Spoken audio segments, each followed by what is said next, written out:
His funeral would probably be of a fantastic scale, and it would also be the ceremony marking Krause's inheritance of the headship. He would have to arrange everything as the host of the event, carry out funeral diplomacy perfectly, and make it clear to all that the Ushiramiya family still had enormous influence in the political and financial spheres.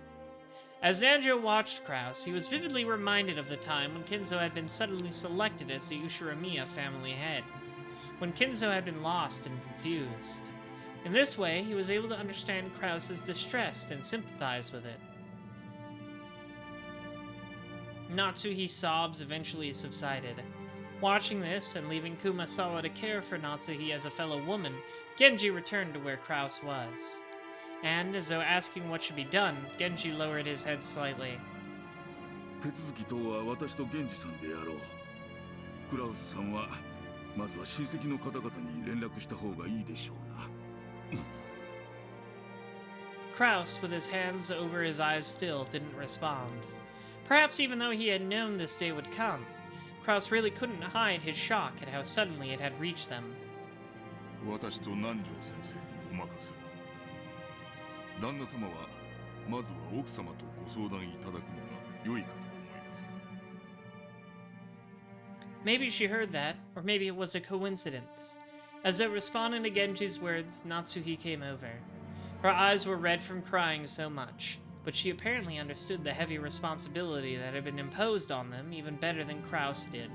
これからはあなたが栄光ある後宮家の当主です。お父様の後を立派に継いだことを内外に示しましょう。 I don't know. I'm not sure what's going on. It said Kinzo was alive on the thingy before. この夏日、あなたの妻として棺を並べる日までお仕えする覚悟です。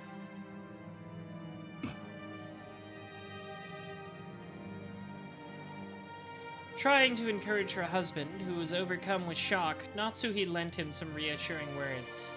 When Krause finally lowered the hands that had been covering his face, he looked up at the ceiling with a blank expression and let out a deep, deep sigh.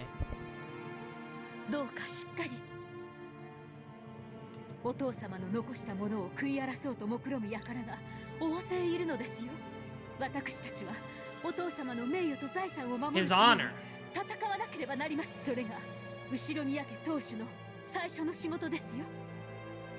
Yeah, no. Just assume anytime I'm asking a question, it's rhetorical, Zoro. I am wondering aloud. I don't need answers. I'll get them eventually. 分かっているとも。 It could be the thing from before where it's like Battler said, you know, with the Kinzo dragon, that there was like a body double or some shit. Dr. Nanjo, okay.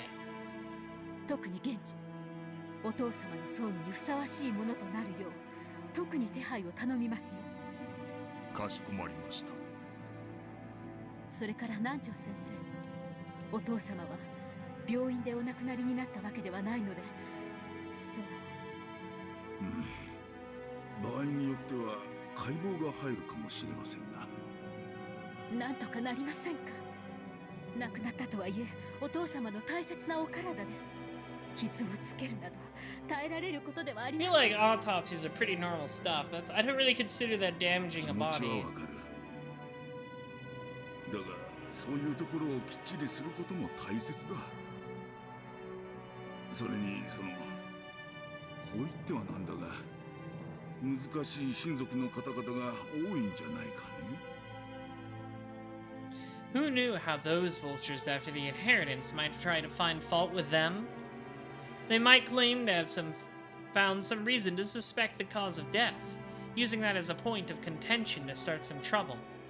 Right now, it was important not only to pay Kinzo's remains the respect they were due, but also to solidify the position of the new family head, Krause. わかりました。必要最小限にお願いします。間違ってもお父様の威厳が損なわれるようなお姿にしないように。それは大丈夫だ。安心しなさい。とにかく金蔵さんのことはわしらに任せて、夏日さんはクラウスさんのそばにいてあげなさい。これからが大変なんだから。Yeah, shit's gonna get crazy. It always does. あなたもどうかしっかり。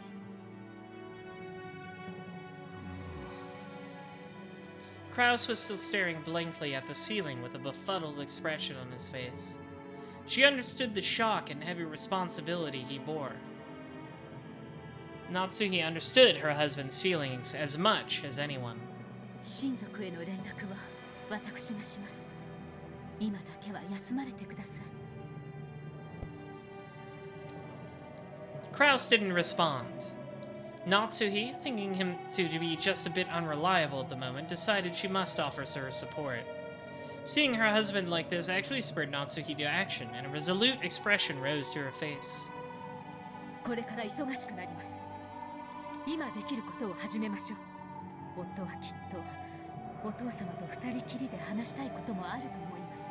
私たちは一度ここを退出しましょう。そうでございますね。Give him the man some room. その時間はきっと He's got to do some thinking. 取れないでしょうから。 And also, you know, say goodbye to his dad. Being in charge of a funeral is tiring work. There's no time to shed tears. If Kraus were ever to be given time to cry for his dead father, that time would have to be now. Everyone agreed with Kumasawa's words. Even so, Kraus continued to blankly gaze up at the ceiling and didn't respond in any way. Natsuhi urged the servants to go. 私はジェシカにも話してきます。今やあの子が次期当主です。 Oh, that's true. Jessica's next in line after Kraus dies. それにふさわしい自覚を持つようによく言い聞かせなくては。待て。 What's up, Kraus?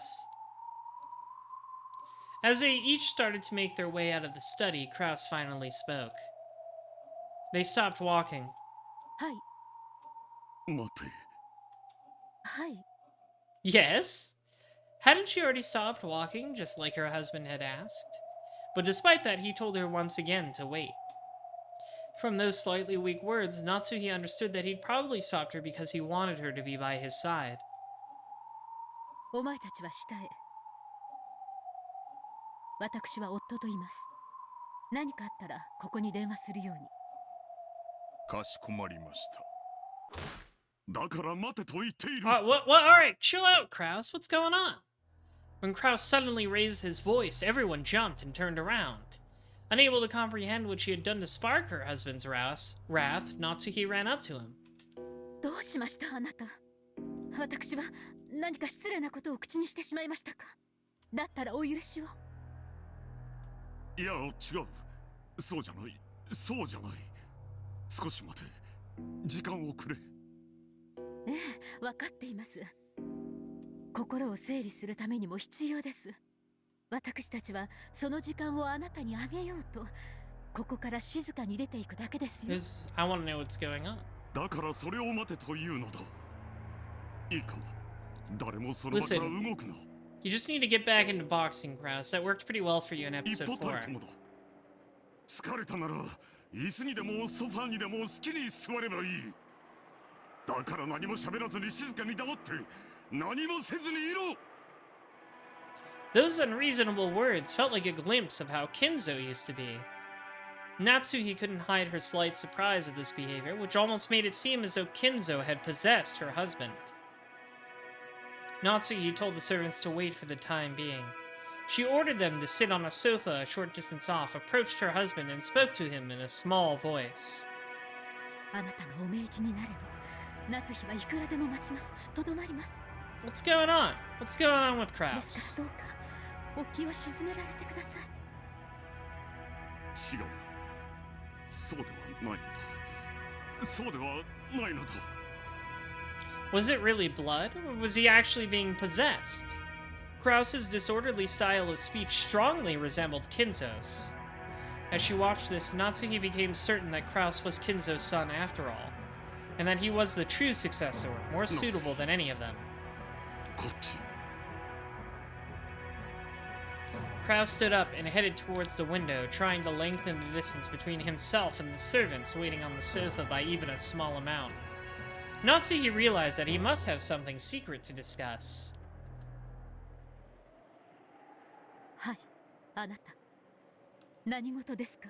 Honestly, as far as some of the couples go in this game, Kraus and Natsuhi aren't so bad.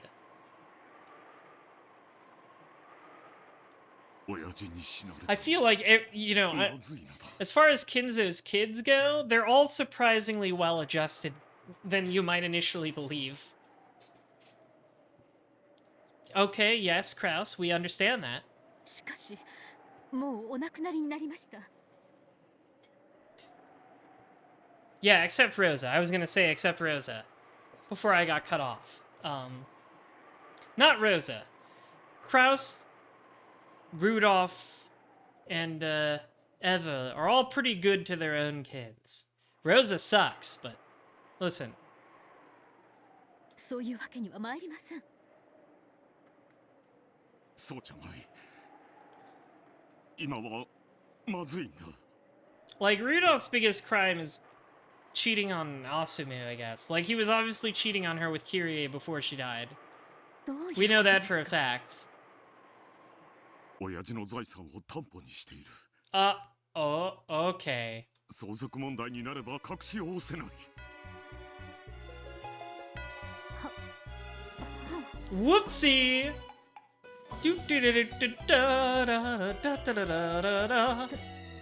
So he has been doing something with the fortune the whole time. いかほど。メロディーランドの時、近藤君を応援したことがあった。 Melody Land. あの方とは縁を切れと申し上げたじゃありませんか。 I told you, Kraus, we all talked about how you should stop being involved with theme park development. It never 私 works には out. 断ったと言ったはず。 Defunct Land already made a video about you. どうして。 男の義理というものがある。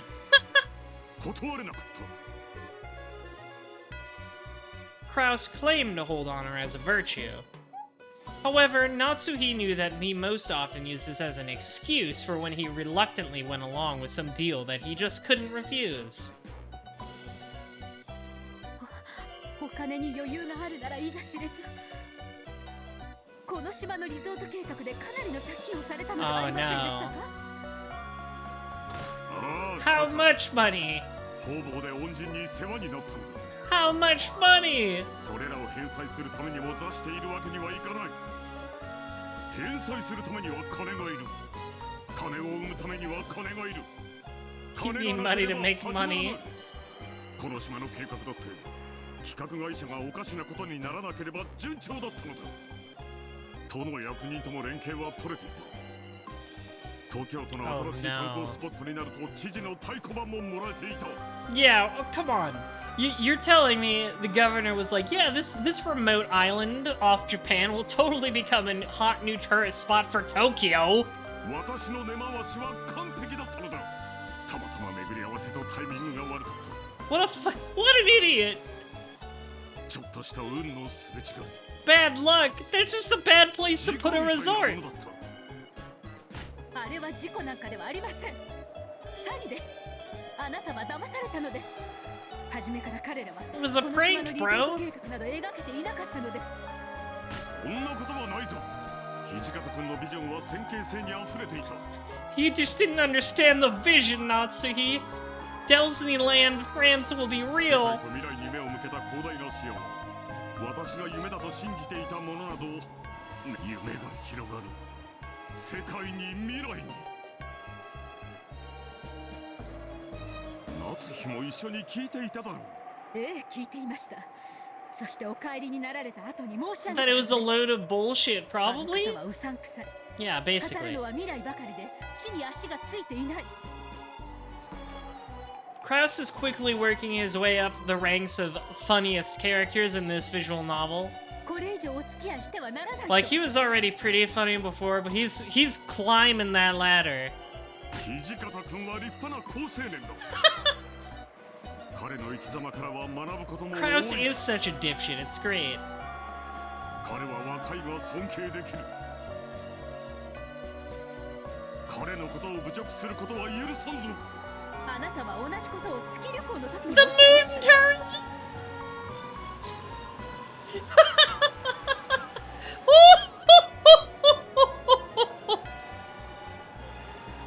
What? Dude, you're 40 years too late to be Elon Musk even. You can't even be that sort of fuck up. 先見性がある未来がある夢があると連呼され、その挙句はいかがでしたか。口頭無形な話だったとあなた自らがお認めになったではありませんか。私はNASA の口頭とか名乗るおかしな男が現れた頃からこれは絶対におかしいと確信しておりました。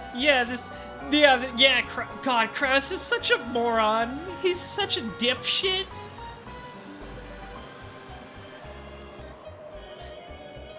It's like, yes, this man from the American Space Association, NASA, the American space arm of the government, will come to this random Japanese businessman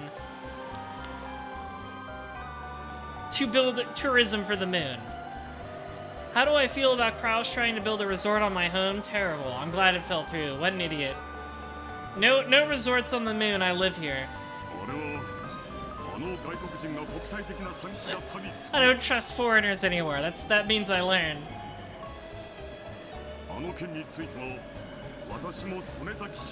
To the moon! You just don't get the vision, Natsuhi.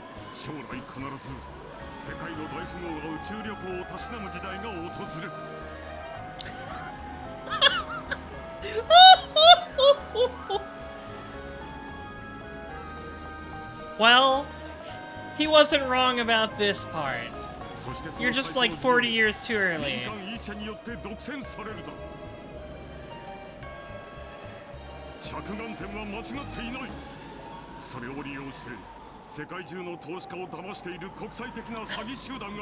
What an idiot. Man, he really should have just let Natsuhi run the business. She's clearly better at this. Tell him! Tell him, girl!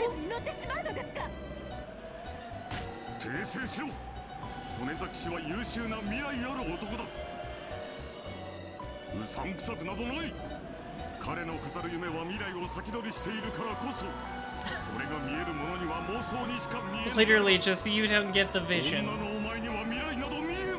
Women can't understand the vision.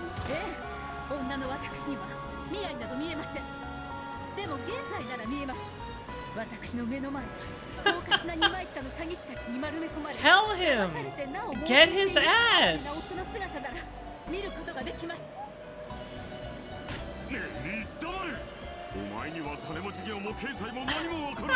You don't understand economics.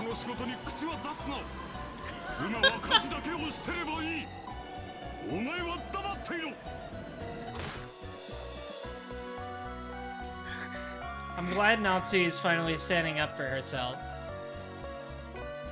Without another word, Natsuhi fell silent, just as Kraus hoped she would. She was already far beyond anger and sadness, and the emotion that lay on the other side of those was an almost indifferent pity. Kraus, who had been in awe of Kinzo since he was very young, had started to subconsciously admire the way his father lived. Yeah, the difference between you and Kinzo, Kraus, is that your dad had $10 billion worth of gold to fall back on. He had the biggest safety net possible. Without realizing it, he had come to believe that he could only be recognized as a man in his own right if he surpassed his father. It's time to share this video. I'll take a look at this.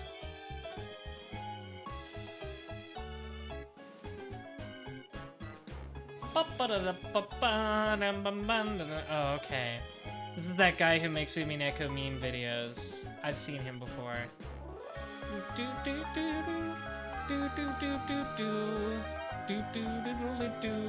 Yeah, the Flow Perfecto guy. Alright, we can watch this.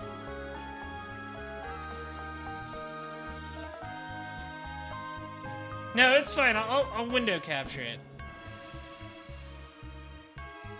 Let's watch this now together. Let's watch this together, you and I.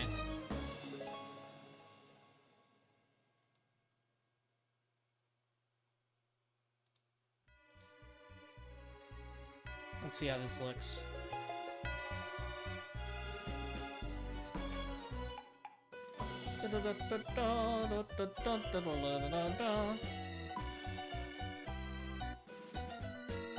Alright. let me mute.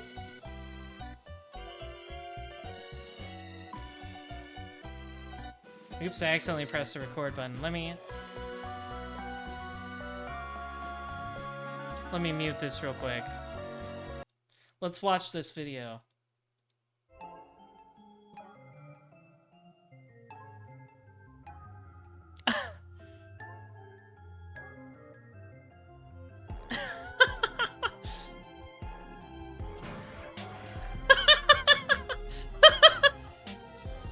To the moon!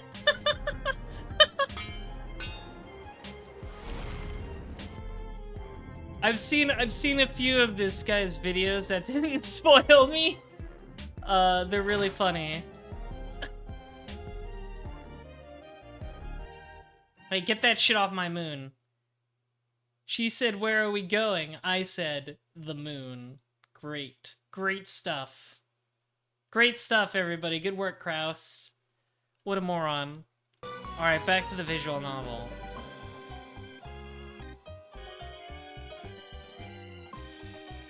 However, Kinzo had been a mad genius, the likes of which had never before been seen in the Ushiramiya family's long history. And also, like I said, he had like $10 gorillion worth of gold.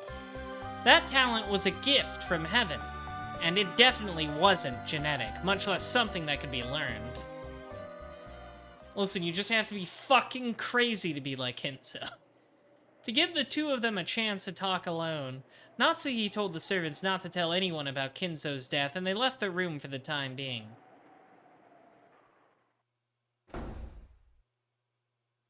Then she invited Kraus to her bedroom, and made him tell her everything about their current financial situation.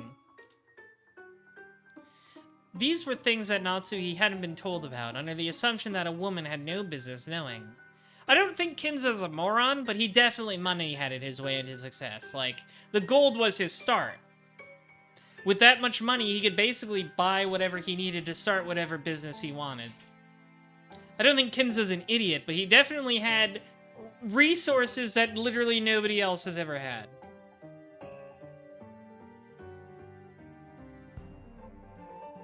Exactly. He could take ridiculous risks because he had the biggest safety net ever imagined. And when those risks paid off, that bigger safety net only got bigger. You can afford to gamble your life away when your life is $10 billion worth of gold. It's gonna pay off. Like, literally, the odds are basically stacked in your favor at that point. I'm sure, like, he had failures along the way, but failures don't matter when you have more money than God. Natsuhi had herself made a point of... It's like, you remember that one post that was going around on Twitter that was like, blue pill, you go back to when you were 6 years old and can redo your life and fix all the mistakes you made. Or red pill, you get $10 million.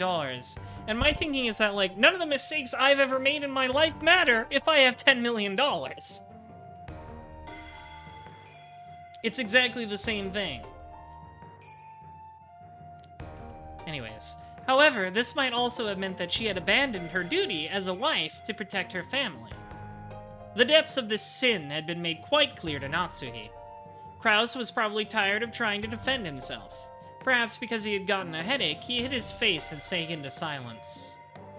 Natsuhi noticed that the water in the electric kettle was boiling and stood up to refill her cup with black tea.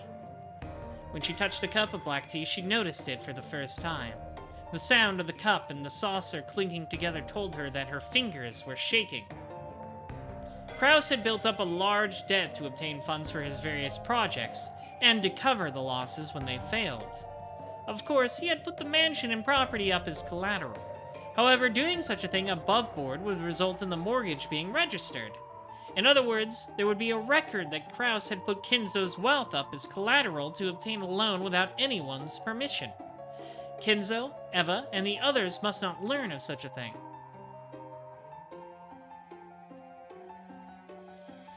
Therefore, Kraus had been putting those assets up as collateral using the worst possible method. Fraud! Like, literally, this is illegal, I'm pretty sure. Not that I care about committing crimes, but you know, it's good to know when you're committing a crime. Wait a minute. どういう意味ですか？ Wait, you signed over the deeds and the power of attorney to some guy? Like no one actually owns this stuff anymore? What Krauss was saying probably meant that he had, in essence, signed away the rights to his assets. If these assets had been used as collateral for a loan, then Krauss would still have some leeway under the law. He would have to deal with a bank, which would have absolutely no compassion, but they would be able to work something out with the rules set by society. However, signing away the deed and the power of attorney was a whole different story. Like, this means the family doesn't own their family home anymore. Like, literally all of their wealth, except maybe the gold, belongs to just some guy Krauss gave it to. In other words, even the mansion they were living in. If the person holding the deed were to decide to ignore his agreement with Krauss and sell the mansion to a third party right this moment, they would have no recourse whatsoever. Far from using collateral for a loan, this was basically the same as selling their house to borrow money. Did this exist before they went to this island? You mean before the family conference? Yes. 後宮家の生殺与奪は Krauss did this at some point in the near past. So, this adds an extra wrinkle to them all arguing over the inheritance, because the inheritance doesn't even belong to the family anymore. Why didn't this apply? Okay, well, okay. Each episode adds new things. They're not the same things happening over and over again. It's a different game. They're new games. You could also say this is just new information we're only learning about now that did apply to the previous games, like we just didn't know before. It's complicated. This means basically that, though, they own nothing anymore, except maybe the hidden gold. 彼らがほんのわずかの気まぐれを起こして突然この家を売り払ったら私たちは今すぐにも荷物をまとめ出て行かな Basically, くて what は I've ならないと noticed いうこ each とです。 episode does is it reveals a little more details about the family that probably applies to every episode. 理屈上はそうだ。だが、取引の相手はいずれも社会的信用のある人物ばかりだ。サラ金じゃないぞ。Very reputable 経済人同士の信用取引だ。 between economically literate men. I don't know about one of the men in this interaction being economically literate. 相手を信用している。相手だって私に金を貸すことで私が大きな事業を成功させ、投資した額が大きくなって帰ってくることを信用している。What a moron. 委任状を預けたのは私の It's a 誠 sign 意 of と事業 good の faith. 絶対の成功を疑わないからだ。 Okay, but the successes weren't certain. They failed. ここで渋ったらどうなる？自分の事業に自分で自信が持てないことになるだろう。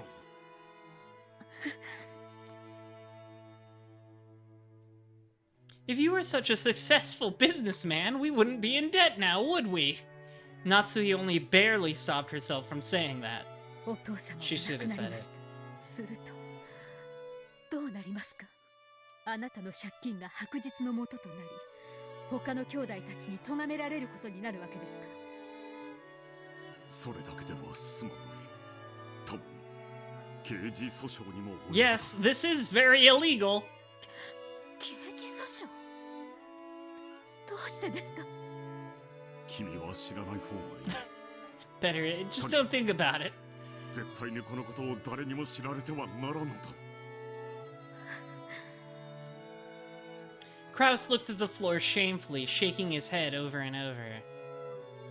If it would come to criminal charges, then he must have broken some laws. He's probably been so intent on raising a large sum of money that nothing had mattered to him but survival. Krauss had seriously believed that he would succeed with several businesses, and that he would definitely gain huge profits. So he had figured that even if he had stepped over a few legal lines, he would be able to pay everything back before too long and pretend that the whole thing had never happened. This may have been the factor Oh, that's a typo. This may have been the factor that lessened his resistance towards breaking a couple laws. And now Kinzo's death, the worst possible thing, had occurred, and they wouldn't be able to keep it all hidden for long. 私たちはどうなるのですか? Natsuki, I've made a brilliant business decision. I've turned our entire family fortune into bitcoins. 心配することはない。君は信じてくれんな。景気は今確実に上向いているんだ。私が都心で投資した不動産価値はみるみる上昇している。Dude, I'm looking at the calendar here. It says it's in 1986. I do not believe this real estate will be worth much of anything for long in Japan. 今それらを統合して巨大ビジネスタワーを建設する計画が進んでいる。Yeah, you're doing this in 1986 Japan? これは私のこれまでの投資の中で最も確実で。And we'll name it the Millennium Tower, and a couple of guys will fight shirtless on top of it. それは身をつけるのにまだ時間をかける。絶対に確実だが、今すぐという。Don't worry, we'll finish it in the 90s. There will be plenty of money left, and plenty of people with money who want to buy buildings. その事業の成功は借金を返済するに足りるものですか? もちろんだと思う。これまでの借金をすべて帳消しにできる。だから信じてくれ。もう少しだけ時間が欲しいんだ。Kraus in bed with the Tojo clan? That would be very funny. しかしお父様はもうお亡くなりになってしまいました。Nazi is like getting a migraine over him babbling over some empty lot. もうその時間はないのですよ。分かっている。分かっているとも。だからどこかから金を調達して今すぐに借金を返さなくてはならない。とにかく金が必要なんだ。金が大量に今すぐ。A lot of it right now. We all need money, a lot of it right now. I remember that bit from episode 1. As Kraus roared and clutched his head, he writhed about as if in pain. As she watched, several emotions swirled about in Natsuhi's chest. Her emotions conflicted as she felt pity for her husband while also feeling that he was a fool. And she felt a mixture of resentment and regret toward her own irresponsibility in letting her husband run wild for so long. Even if this day hadn't come, it should have been clear that they were in a very critical situation. And yet he had carelessly waited for this moment to come, and was now writhing about. Her husband was so foolish and so pitiful. It would be easy to let herself get fed up with this. However, she was his wife. For a wife, ridiculing her husband as a fool would run in conflict with her responsibilities. Excuse me.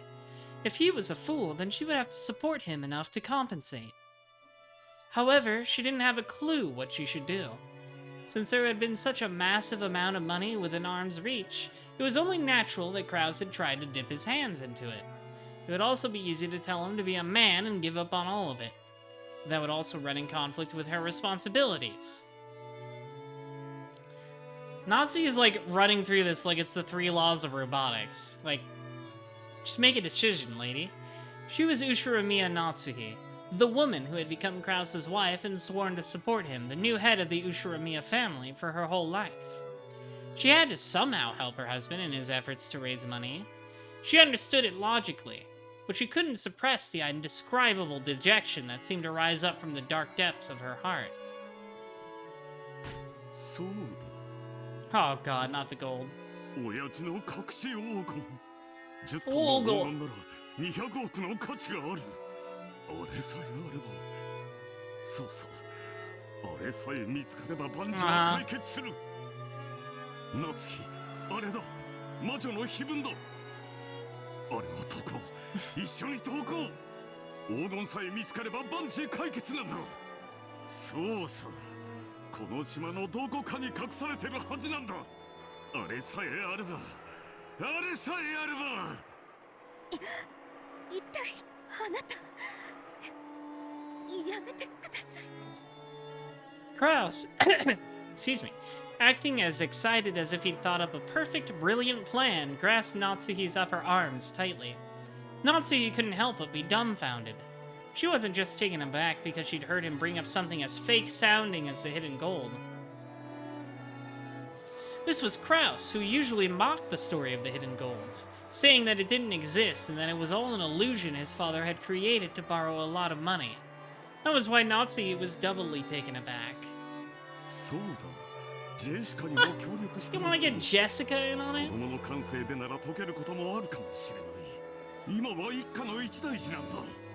みんなで協力し合わなくてはならない。そうだ。あんなの親父が作った気まぐれな謎なんだ。解けるはずさ。解けないはずがないんだ。それしかないんだ。ああ、夏日。本当によかった。まだ手は残っていたんだよ。こんなに短い。I think he's lost it a little bit. この島に黄金はある。それさえあれば万事解決なんだ。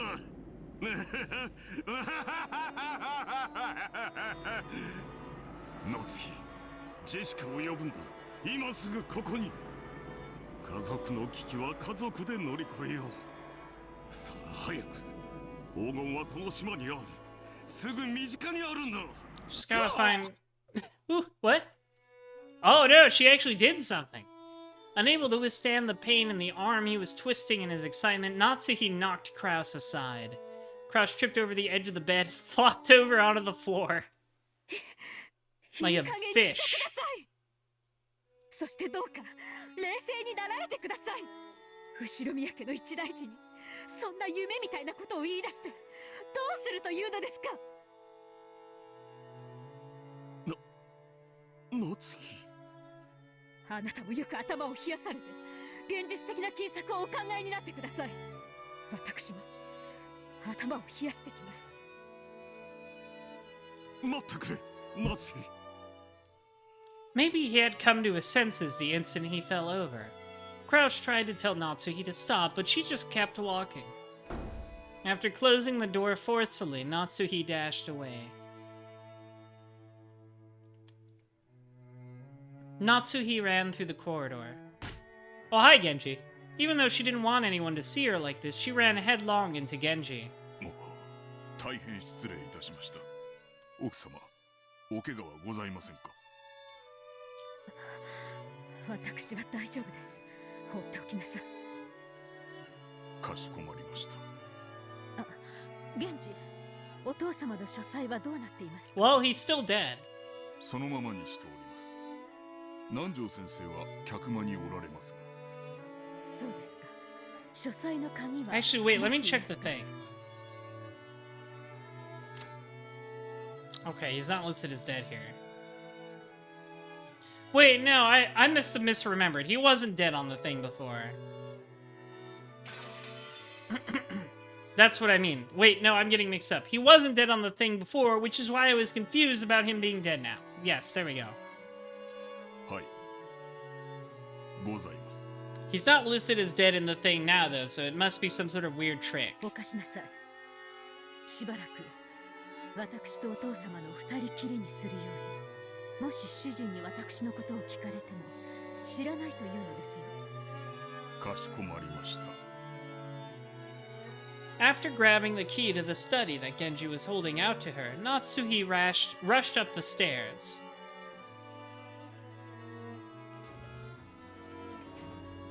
She then flew into the study, finally let out a wail and cried.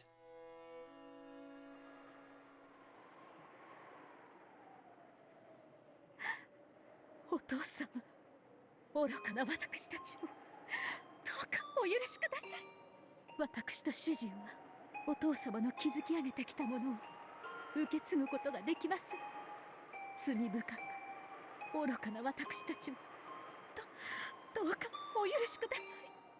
そしてもしお許しいただけるならばどうか愚かな私たちを。 Is this where Kinzo wises from his grave?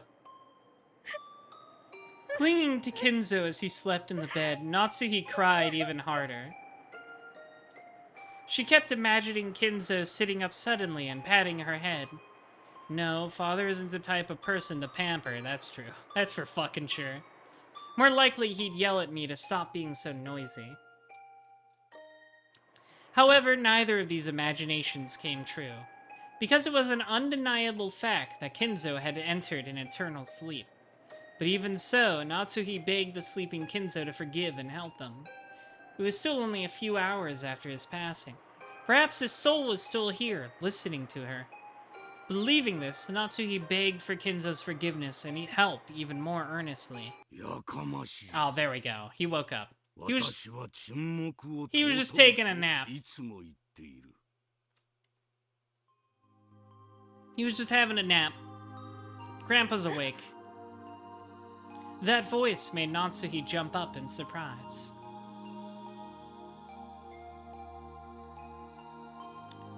Grandpa was just taking a nap. He wasn't dead.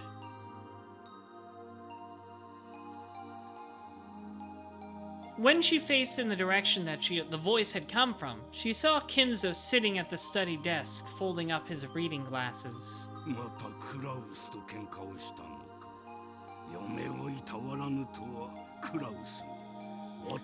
I don't think you have any good traits, Kinzo, but okay.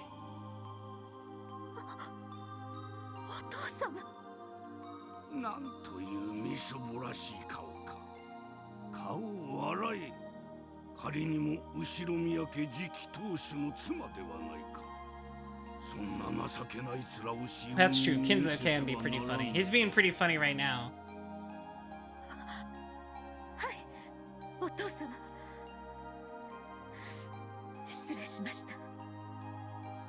Natsuhi understood. This was just an illusion, one that Natsuhi had created out of her desire to speak with a memory of Kinzo as he once was. No, that wasn't it. She believed that just for now, Kinzo's soul had shown itself to her. She was sure that doubting this would cause it to vanish in an instant. Hello, Kapanda.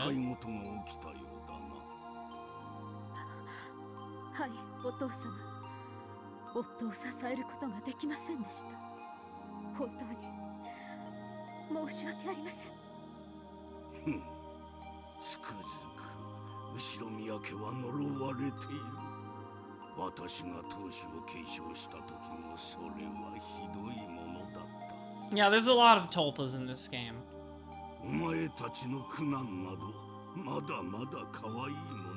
Maria has like 50 tulpas going on. Kinzo's succession of the family headship had come suddenly. At the time, he had been nothing more than a single young man from a branch family, far separated from the Ushiromiya main family. The main family might have had honor and tradition, but Kinzo had nothing to do with that. Then, the principal members of the main family were wiped out in the Great Kanto earthquake, along with their businesses. On top of that, there had been a complicated antagonism between the members of the family at the time. And the elders had all tried to impose their will on the others in that sinking ship. I got my syllables mixed up.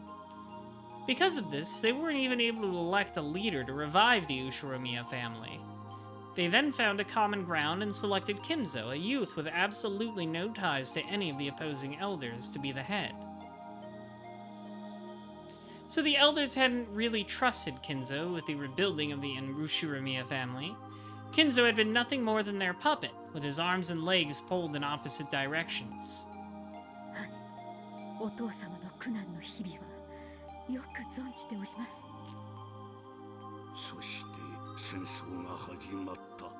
Yeah, the big war.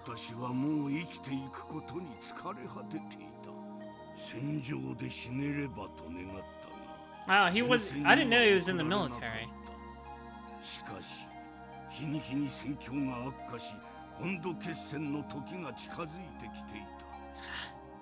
Yeah.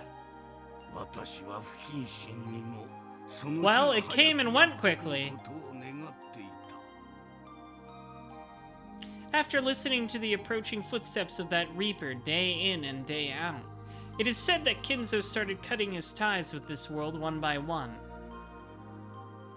And then, on the day when he had severed all of his regrets, when he reached a state of enlightenment, it is said that he had a mystical experience.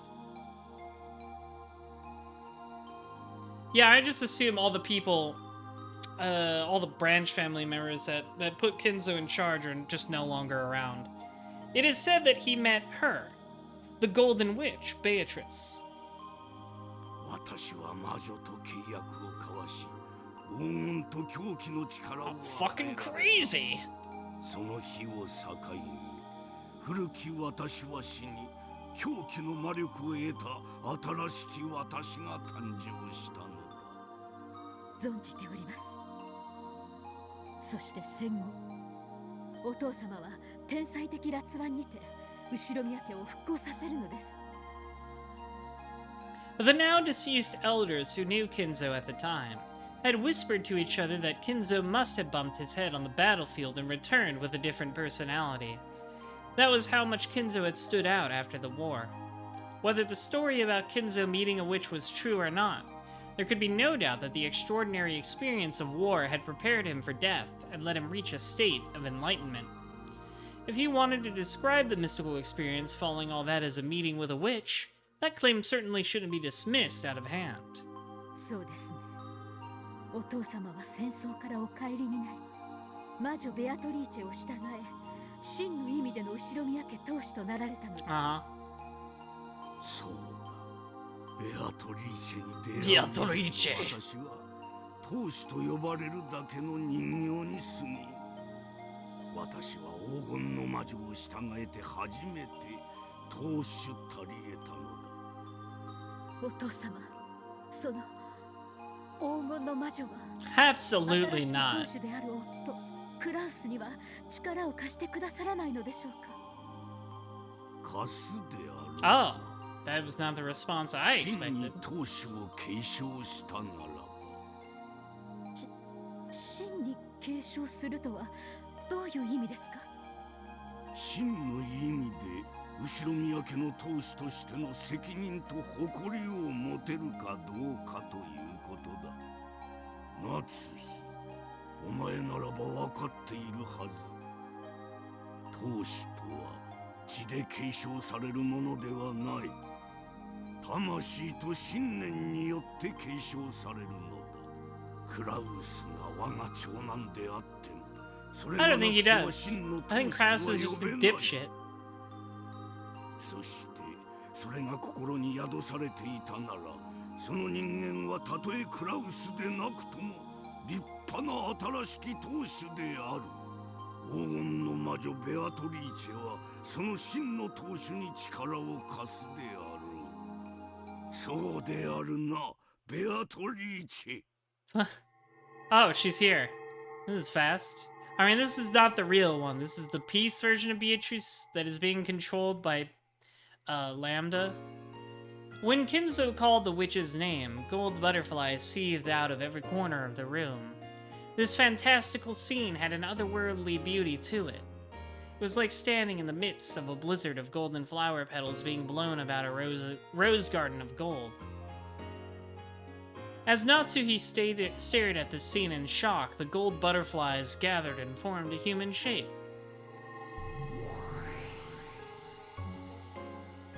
You're not the real one. It's not the same. Then the witch of the portrait appeared. I guess this is what they're gonna use for Natsuhi's like motive, right? Everybody thought she had done it in that previous scene, so this is like explaining her motive now if she truly had done it, right? She wants to be the head.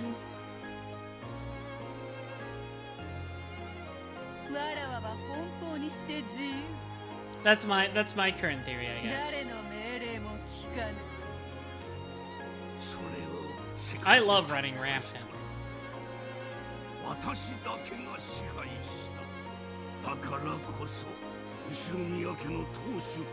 Well, you're dead now, Kinzo. Like you're just a ghost right now. I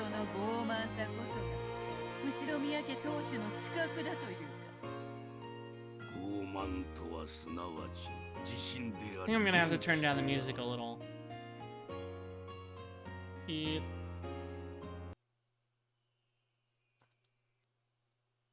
I think that should be fine.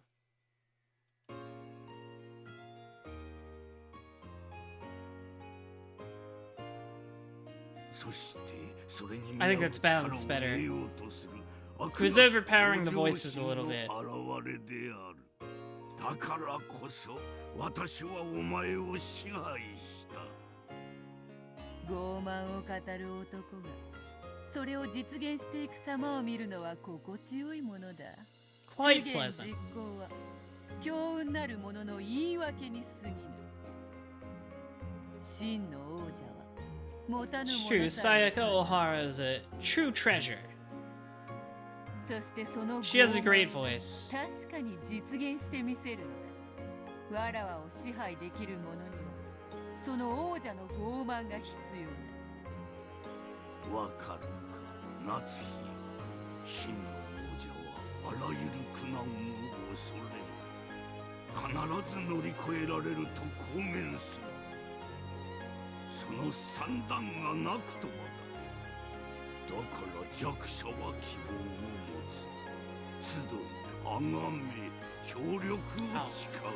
Kinzo does not believe in democracy. そこに力が生まれ、有言は実行される。 Neither do I, to be fair. それを心に刻め。 I believe in meocracy. はい、お父様。 Natsuhi understood. Through this mystical experience, Kinzo was telling her how to prepare herself to overcome hardship, even after his own death. Feeling a warm sensation rise up in her chest, she let the valuable words of Kinzo had given her echo through her mind over and over. A true monarch, in other words, the true head of the Ushiromiya family, must not fear hardship. Such a person must believe they can overcome any hardship. If they can't even believe it about themselves, then they'll have no chance of overcoming their challenges. She suddenly felt very ashamed of the way she'd entered this room, sobbing and asking Kinzo what to do. 私は愚かでした。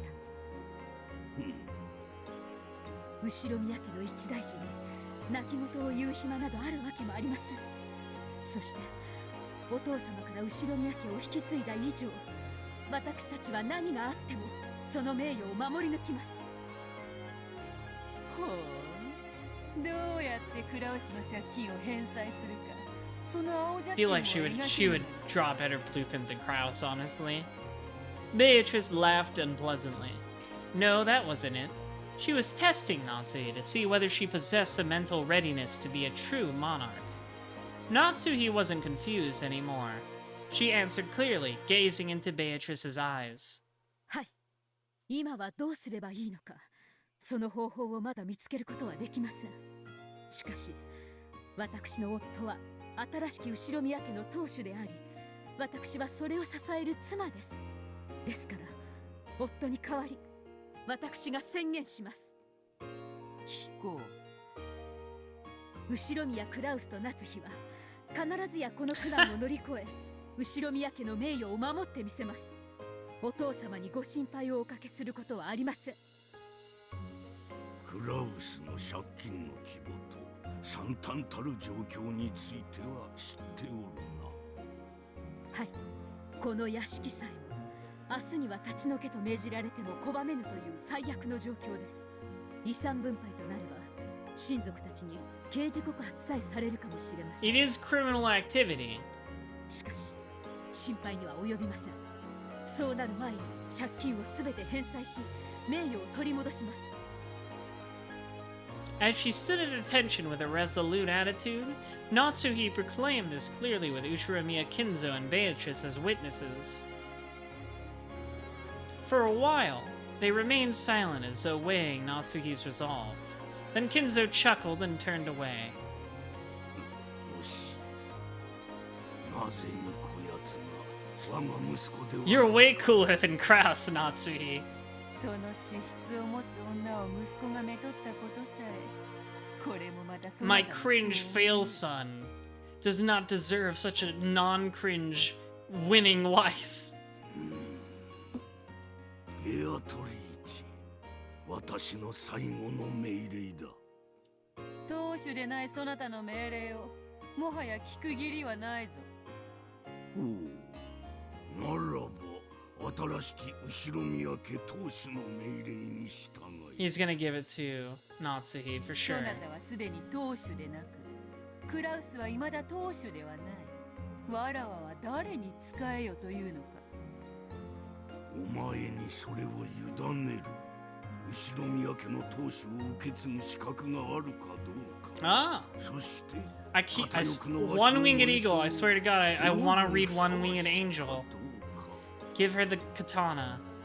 お前が確かめるのだ。断るぞ。当主でなき男の命令など聞けぬわ。Cheeky い cheeky. や違うぞ。これは遺言である。当主が残したお前への最後の命令である。ならば従わぬわけにはいかぬか。わらわもつくづく付き合いがよ。違うな。ほう。 That's not true. You're a horrible bitch. 興味を持ったからであろうが。つくづくそなたには隠し事ができんな。夏日、はい、お父様。乗り越えてみよう。この苦難を。はい。 That might have seemed like a mere response to Natsuhi, but to Kinzo and Beatrice, it seemed to be something of much greater significance. Beatrice nodded deeply, and with a motion as elegant as her dress, she bowed deeply before Natsuhi. 後ろ宮家顧問錬金術師黄金の魔女ベアトリーチェ、ここに後ろ宮家の苦難を再び乗り越えるため、そなたの力となろうぞ。ありがとう。あなたの力が必要です。 I don't think Natsuhi gets it yet. I don't think she gets that they're basically implying she's the new head and Kraus isn't. I don't think it's sunk in. 私たちは必ずこの苦難を乗り越えます。そのために助力は惜しまぬが、先に断らねばならぬ。かつて金蔵の窮地を救ったように、そなたに再び莫大な黄金を与えれば、この度の苦難は解決することは分かっている。しかし、それはできぬ。 Can only do the gold thing once. I don't want to totally destabilize the economy. そうですか。すまんな、夏日。ベアトリーチェの黄金は私一代限りという契約なの。 The golden generation, you might call そ it. してそれを受け継ぐためには魔女の碑文を解かねばならぬのが取り決め。黄金は碑文にて封じられている。だからそれを解けぬ限り、そなたに黄金の魔法は与えられぬ。わかりました。ならば他の方法でこの窮地を脱する方法を模索しましょう。主人は時間をかけるとは言っていますが、必ず借金は返済できると言っています。 Don't believe そのた him. めの時間を得ることができれば、 Why do you この苦難 believe は乗り him? 越えられます。よいぞ、夏日。続け。しかし金蔵はもう死んでいるぞ。医者と使用人は葬儀の準備。そなたは親族たちにその連絡だ。そなたは自らその金策の猶予時間を終わらせる宣言をすることになる。自ら刃を下ろす断頭台も It is pretty charming, not gonna lie.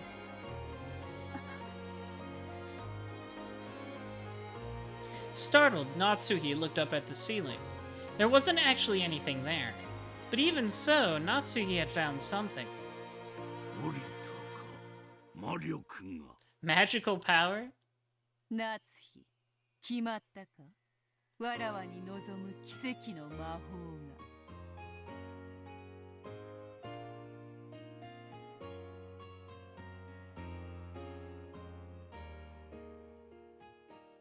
Alright, I guess that's the end of that scene. Wait, never mind. Once again, all of those who had witnessed Kinzo's corpse were gathered in the study. Kraus was still impatient and clutching at his head.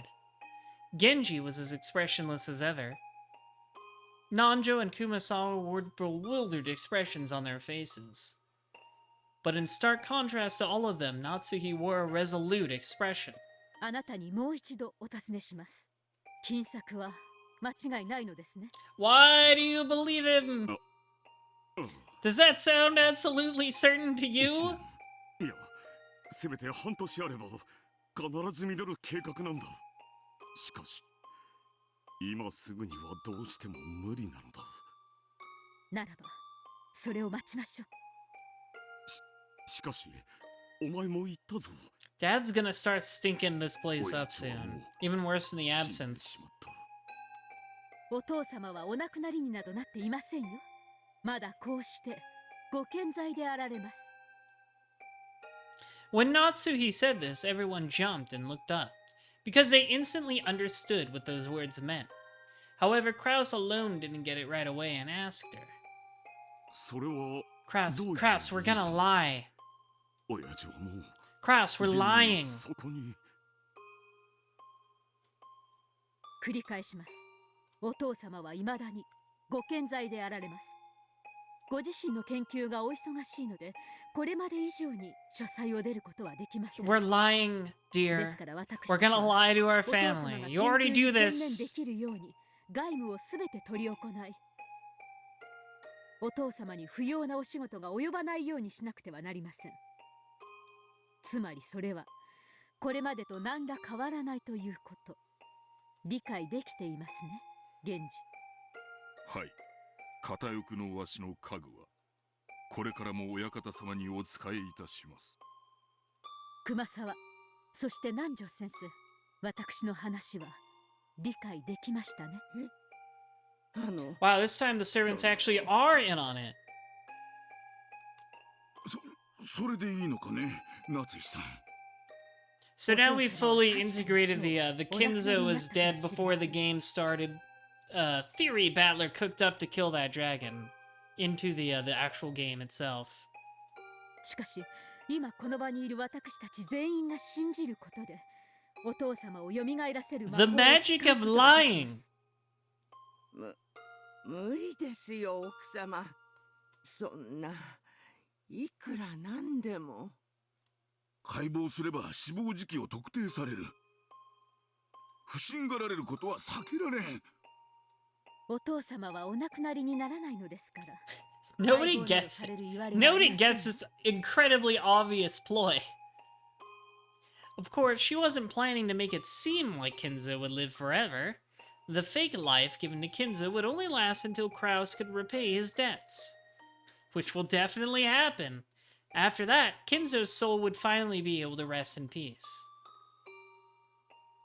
Nanjo repeatedly said that the time of death would be discovered during the autopsy, but Natsuhi kept saying that this wouldn't be a problem. お父様は Do I think Rosa would run the Ushiromiya family better than Kraus? Well, Rosa's like fashion business doesn't seem to ever do too well, but she also doesn't take stupid debts like Kraus does, so...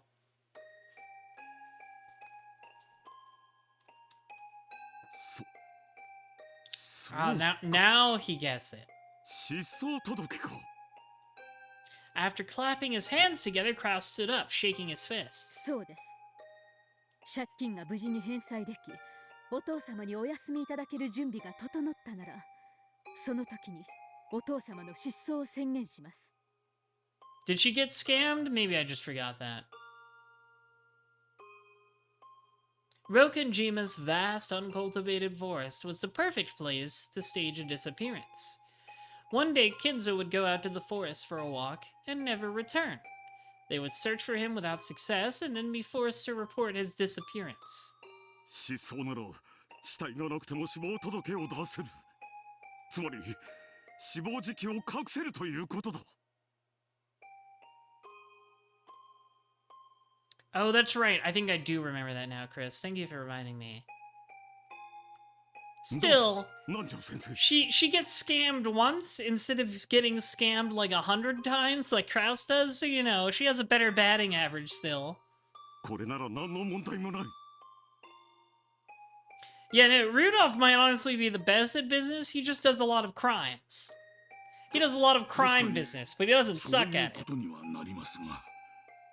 But they all need a lot of money right now above all else, yes.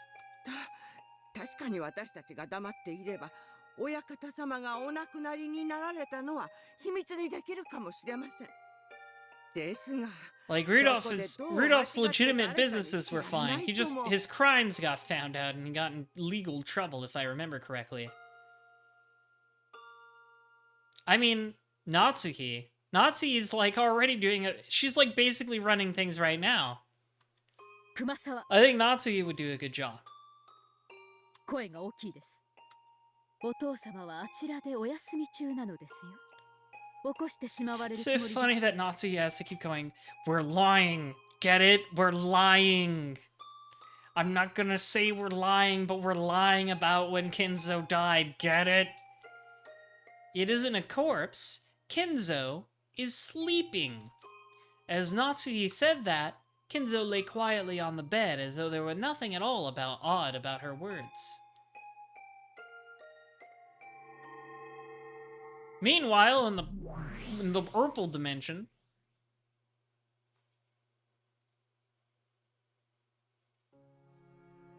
さあさあ思い出してごらんなさい。そなたがどんな姿をしていたのか、そなたがどんな日々を謳歌していたのか。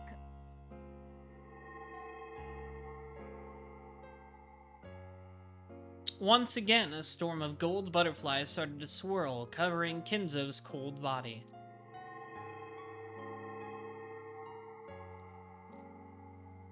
Then, after the butterflies exploded into fine gold powder and disappeared, just like those fairy tales that have been told over and over since long ago, Kinzo slowly opened his eyes and sat up. お父様。夏日、先に我が名誉のために断っておくぞ。私は生への執着からそなたにこれをそそのかしたのではない。嘘つきめ。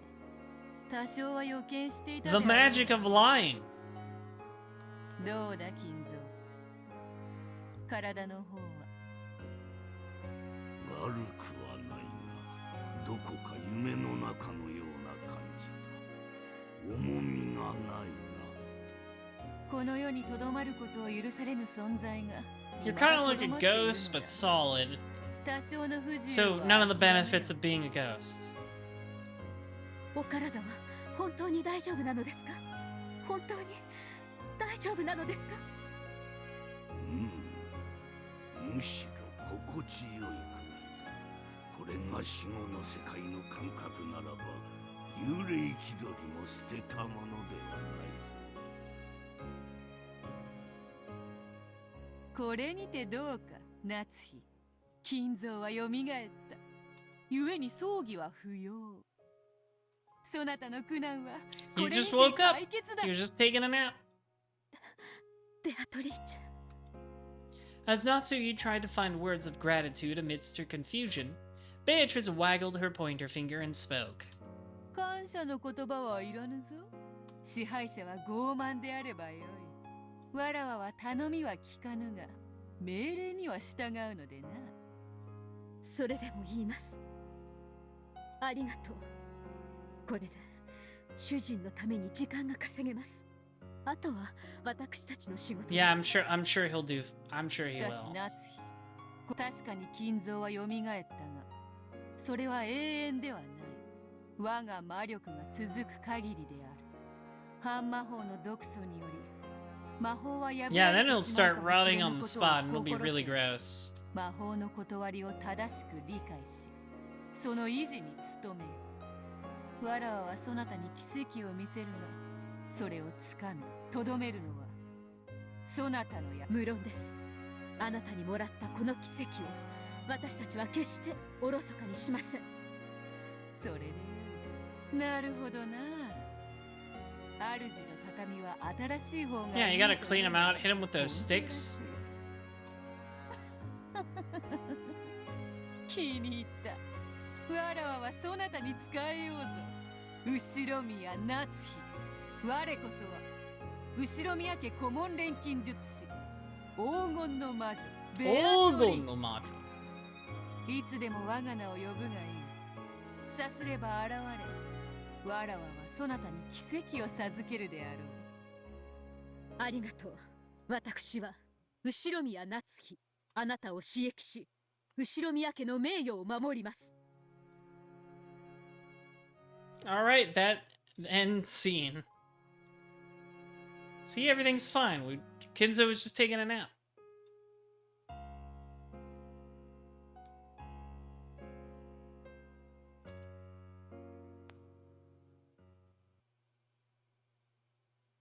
The family conference of the previous year, October 5th, 1985. Interesting. I'm going to take a quick break, and then we'll get right back to this. I just gotta wet my throat, use the princess's room. I'll be very quick, so please wait patiently for me to return, and we'll read about the previous year's conference, I suppose. BRB!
Okay, I'm back. Hello. We're here in 1985.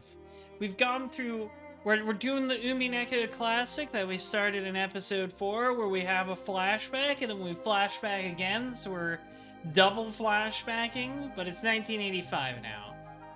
At last year's family conference. I've taken a sippy, I've taken a piss, we're ready to continue. The rose garden was truly splendid this year. The roses were blooming like crazy, as if competing with each other. In that rose garden, Kinzo, Kanon, and Natsuhi could be seen. 今年も良い花をつけたな。お前の手入れの賜物か。ありがとうございます。今年は気候が良かったもので。 Looks kind of overcast to me, but what do I 庭園が know? 美しく保たれていますね。Absolutely. Gotta put those liquids in, and then we gotta take them out of me. I don't want liquid in me for too long. But I also want liquid inside me for just the right amount of time. I gotta spurt out my fluids eventually. 見事です。ありがとうございます。今日という日でさえなかったなら、バラをめでながら紅茶を楽しむこともできただろう。 Is black tea just Ryukishi's favorite kind or something? It's the only kind of tea anyone drinks around here. Personally, I prefer peach tea with a little bit of cinnamon and honey. That's the good stuff. Kinzo shrugged. Today was the family conference. I might actually make some tea after this stream is done. It'll be good for my throat. I gotta get used... I got unused to reading for so long out loud. And my throat's a little rough for it, but we'll be fine. We'll be okay. When it came to the other siblings' businesses, none of the news had been good. On the contrary, those siblings probably planned to turn the conversation to the topic of Kinzo's remaining life, and hold a quiet feud over the inheritance. Yeah, exactly. I gotta get my throat coated.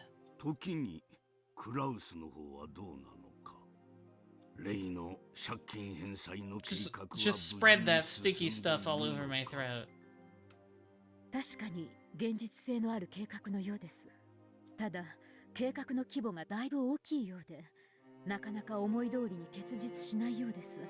Wait, I'm confused. How long ago did she quote-unquote revive Kinzo? Like, how long has he actually been dead? Because this is last year's conference, even. はい。申し訳ございません。But it feels like it's happening after. I thought we were flashing back again. 良いのか、金蔵。 It's been like 2 years then since he actually died. That's really funny. I thought it was a double flashback.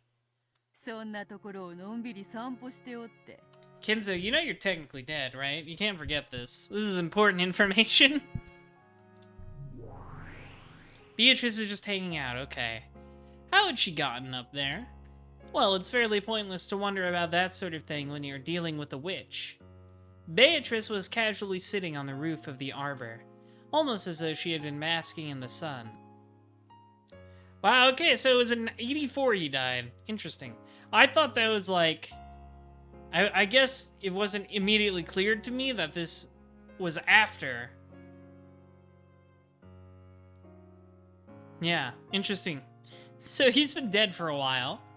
Just hovering around in a frozen corpse that hopefully doesn't unfreeze anytime soon. This is kind of interesting though. The only time Beatrice is like hung around super early is in episode 2 with Kanon and Shannon. So this is a new thing kind of.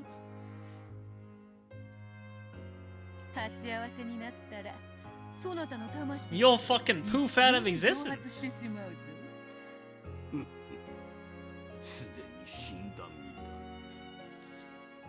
That's just what, like when Kenshiro says it. そういうわけには参りません。お前はもう死んでいる。どうかお城宮家のためにもうしばらくお力をお貸しください。夏日、親族どもの乗った船がこちらへ向かったようだぞ。そろそろ散歩は終わりにした方がよかろうな。そうですか。ありがとう。お父様は書斎へお戻りください。 Gotta go hide. やれやれ、この絶好の日和なのにな。残念。愚痴るな、金蔵。今のそなたはわらわに生かされているだけの幽 You're 霊 just で kind あ of a る。 pile of meat. そなたに毒素で消し飛ばれてはわらわも夏日も困るのでな。おとなしく書斎へ閉じこもり、布団でもかぶっておれ。Where do I think they kept Kinzo's corpse for almost 2 years? I don't know, the freezer? They must have one of those big industrial freezers, I bet. 死してなおバラをめでる機会を与えられただけでも幸運とするほかないな。わかった。書斎へ戻ろう。だが紅茶はもらいたい。カノ、現地に紅茶を There must be like 伝 a えよう。 special significance to black tea. 今日はマルコ・ポーロで Marco Polo. かしこまりました。 Yeah, they hooked him up with the same people who freeze Walt Disney's corpse.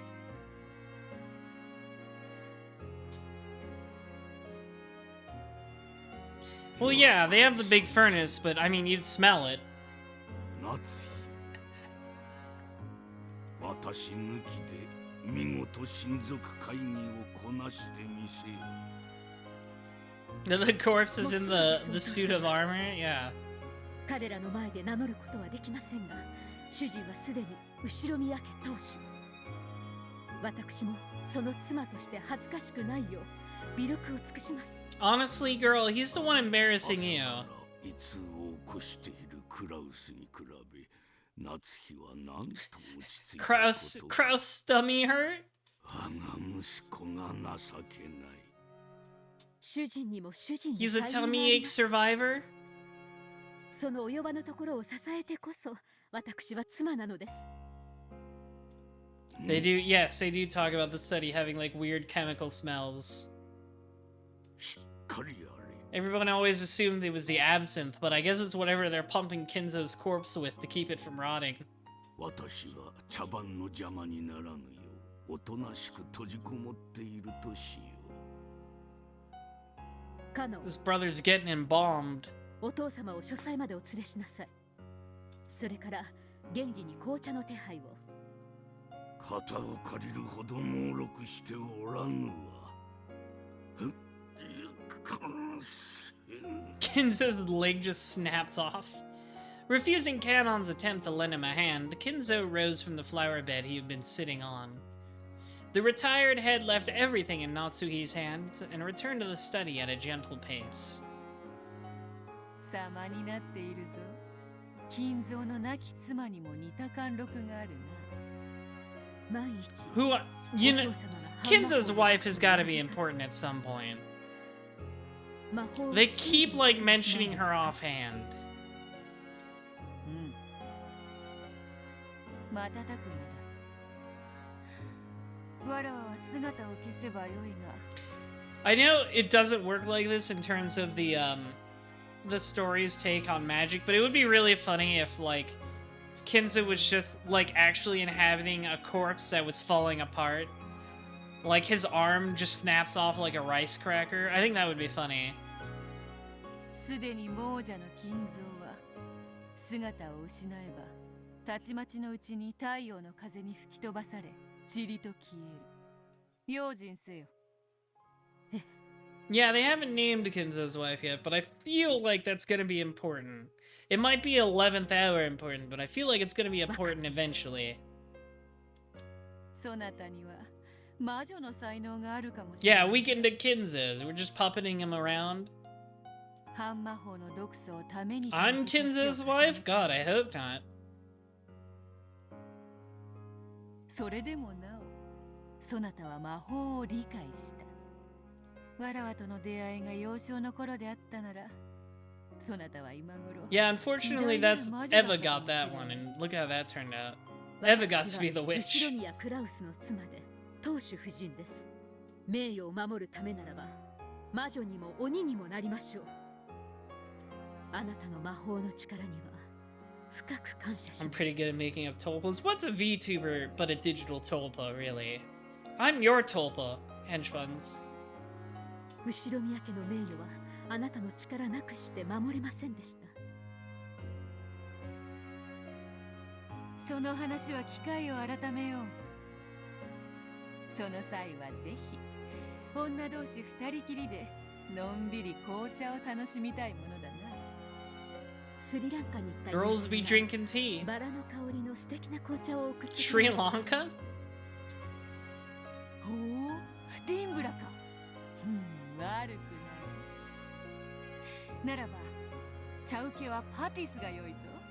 この度の親族会議が無事にごまかし通せたなら、わらわへの褒美としてそれをぜひに振る舞え。約束であるぞ。わかりました。約束しましょう。では後ほど。後ほどな。 I can see why people ship Eva and Natsuki. Natsuki, especially in this part of the episode, is giving off some real closeted vibes. The witch made her body crumble into the rustling winds, becoming gold flower petals and scattered into the air. Natsuki watched her go, then turned on her heels and headed for the mansion. And then there were none left in the rose garden. Are we gonna do another time jump? Oh, hi, Lambda. ここでブレイクタイムね。ここまでの展開だけど、 Me? なんか文句ある？ I don't know if I have complaints. 何もないわよ。 Oh, she was talking to おしっこしたい Burn. ならさっさと言ってくれ。 I already did that. I already went pee. ひどい言い草ね。金蔵はもう死んでるのよ。 Alright, she said it in red. それがこうして歩き回って言葉を Well, 交わ that's してる just part of the presentation. That's の。 not それ real. って魔法ってことにしちゃってもいいのかしら。まあ、ベルにはこんな手今さら通用しないわよね。 I guess we're just walking through Burn and Lambda Delta's しかしあ game なたはどう up か till し the ら。 point Battler joins. Oh wait, no, Battler's here. これっておかしいでしょ。 I guess the flashback is built in. 金蔵を蘇らせた魔法の存在を認めざるを得ないんじゃない？ The flashback is built into the game. It's not just for our benefit as the reader. もしそれがベアとの真似のつもりならば、不愉快だから即刻やめろ。やっぱわかる？ Yeah, they're just making Battler listen to their like actual play D&D podcast. It's それでほ terrible. らほら、バトルはどう答えてみせるわけ？ He's really mad. It's like a terrible podcast. They got Travis to run this game and nobody likes it. こうして金蔵がカッポしていることを、いつものゲームみたいに頭を抱えて、こんなのわけわかんねえよって泣き言聞か I don't せ think て he's よ。 gonna do that in this one. I feel like this そ one's して pretty 全 easy 然ダメだぜ。 to get でも over. 約束の口癖で、ダメダメぜ。お得意のとんでもでぜひ反論を聞かせてよ。死んだはずの人間が歩き回れるわけないものね。集団妄想を見せる未知のウイルス。 The Rokajima syndrome? 仕業とか、六軒島だけに住む謎の蝶の鱗粉に幻覚作用がとか、謎の秘密組織山犬が作った集団妄想を見せ The る mountain 未知の薬物 dogs. プルプル From ピ this ヨピヨの仕業 from と this か day forward, you are all mountain dogs. 素敵なとんでもだ。うるさい、黙れ。こんなのは問題にもならない。 Is that a Higurashi reference? I wouldn't know. I haven't read Higurashi. Grandfather is dead at this point in time. There's no way he exists. それを存在するかのように振る舞っているのは、なんとかじい様の死を隠して、 Yes, exactly. It's just a visualization of her lying. No one but quote-unquote Natsuki and I guess Kanon see quote-unquote Kinzo alive, so whatever, they could just... And we've already established the servants are in on the lie, so whatever. 夏日の嘘。嘘をつくと死者 I do の want to み read が Higurashi eventually, yes. それって夏 But 日の魔法 much じゃない like Umineko, it's very long. この世界はブラウン管を除く前の Oh, the good old brawn tube. 開く前の猫箱の世界だ。 And the cat box. 夏日おばさんがじい様と一緒に散歩したと語り、誰にもそれが嘘であることを確認できない限り、夏日おばさんがじい様とバラ庭園を散歩したことは夏日おばさんの事実として提示できる。 Yes, this is exactly what I was saying. だからじい様が現れることができる。 Clap, clap, clap. That extremely unflattering applause was coming from Burncastle. ブラボー。 Bravo! あなた、ベアトがいないと冷静なのね。 She gets them all う riled る up. さい。お前も黙れ。お待ちなさいよバトラー。あんたのご考説によるなら、夏日しかいない場所には金蔵が現れることは確かに可能かもしれない。 Oh. でもあの場にはカノンが居合わせて。 I mean, just say Canon is also lying. This is easy. それをどう説明 The する servants 気 are な in の on the lie. We've established this. 全く問題ないな。カノン君は後ろ宮家に雇われてる使用人だ。夏日おばさんにじい様の死を隠すために口裏を合わせるように命令されてるはずさ。だから夏日おばさんと同じように存在しないはずのじい様を見ることができる。 あい Owned. にくね、ラムダ。もうバトラはその程度の子供騙しに He's は he's 引っかからない started のよ。 thinking too much. He's activated at least one brain cell. It's not gonna work. そうみたいね。ま、こんなのゲーム前の前座よ。料理の前のアペリティフ。飲み屋のお通し、寿司屋の緑茶。うるせえ。青字で言い直さなきゃ先に進めねえのか。 Say it in blue. そうね。一応もらえる？じい様がすでに死んでいるにもかかわらず、何事もなかったかのように闊歩しているのは、じい様が生きていると思わせたい連中が生み出している幻想だからだ。同じ思惑を持つ人間たちはその幻想を共有できる。そしてあたかもじい様が存在し、ついさっきまで一緒だったかのように語る。だからさも当然のように闊歩しているんだ。 It's just mass delusion. A big old lie. 夏日おばさんに組みしていない人間の前にじい様の幻想が現れることはできない。だからこそ書斎に閉じこもって出てこないという設定が必要になるんだ。 In the games before now, Grandfather has always locked himself up in his study. We never met him directly. However, some people said things that made us think he was locked up in the study in a bad mood, such as claiming to have met him only a short while ago. We blindly accepted their statements and believed that Grandfather was in the study. That's why it was possible for an illusion of Grandfather to exist in the study. That's right, in the games before now, the only people who met Grandfather were Uncle Kraus, Aunt Natsuhi, and the servants. Because they all stuck to the same story. An illusion of Grandfather was able to exist on this island, making it seem like he was alive. ご丁寧にもお前のゲームの冒頭。 Yeah.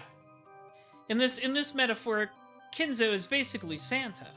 じい様の死を隠すため Enough に adults tell you Santa is real and you 南條 believe 先生 him. たちを言いくるめるシーンまで見せてくれたじゃねえか。今さら It's also like, oh, he just delivered the presents. He just missed them. He's gone back to the North Pole. やるじゃない。未知の薬物プルプルピコプヨとか期待してたのに。You keep adding syllables. そんな妄言、口にするわけもないでしょ。だって、その存在を仮定することは、ファンタジーに屈したのと全く同じだもの。ウイルスだろうと、薬物だろうと、病気だろうと、未知の要素で、 Ah, good old Nox. ノックス第4条に違反する。第4条って This was I know this one. There's like this author Nox wrote like a list of things that makes mystery stories cheap, and the fourth one is that like the cause of death can't be anything that hasn't been discovered, like a fancy new disease. ノックス第4条未知の薬物 Yeah, I'm sure we're gonna hear about him a 難 lot. 解な化学装置の使用を禁ず殺人にこれを用いてはならないという規則よ。なんだそりゃ。未知の薬物 X。未知の化学装置 X は Can't use those no more, まだ戦 Battler. う上での一番の武器だろうが。それ全部正式 I な know, ミステリー Mysterious では違 Device 反だ X was Battler's favorite. 未知のウイルス Tiny bombs will no longer work. We're not using those anymore. You can't just make shit up. 未知の病気未知の X を仮定なんて立派なファンタジーなわけ。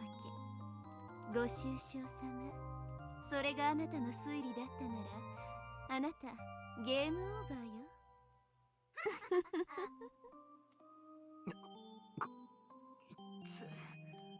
何を言ってやがんだ。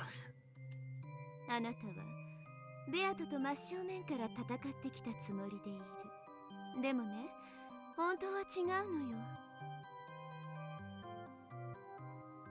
That's true, Class Vigil. Yeah, he does have that one rule, surprisingly progressive for its time, where it's like, a racist caricature being the bad guy is too obvious, so don't do that. Also, it's bad to do that. But that's not really relevant to this game, so we're probably not going to hear about that one. 真正面じゃない。ずれた角度で戦い合ってたの。あなたがしてた推理ごっこはファンタジー対ミステリーじゃない。Yeah, back in like the 20th, we're talking about like 20th century pulp mystery. It was always there was a trend of like, oh, the real killer was like this evil looking Fu Manchu guy, and I'm like, oh yeah, ファンタジー対 it's the racist caricature is the real villain. Who could have seen it coming? 何を言ってやがるのかさっぱりわかる。だが一つだけわかることがある。 Fantasy versus anti-fantasy. 俺のこれまでの戦い方にケチをつけたいらしいってことだ。私たちは魔女幻想というファンタジーを殺すために戦ってるのよ。それはつまりこの物語を正式なミステリーで解釈するということ。 Proper つ mystery. まりミステリーの禁忌に触れるすべての要素は初めから無視して書かれということよ。無視だと？例えばこれまでのゲームで何度も密室殺人が Right, that's why Lambda Delta at the end of episode 4 like kind of said in red that none of Battler's like mysterious device X shit could work. Because they don't conform to the rules of a proper mystery where you can't just introduce some weird device that killed everybody. その度に犯行現場で Unless... 隠し扉が存在しないかどうか随分と熱心に確認していたわね。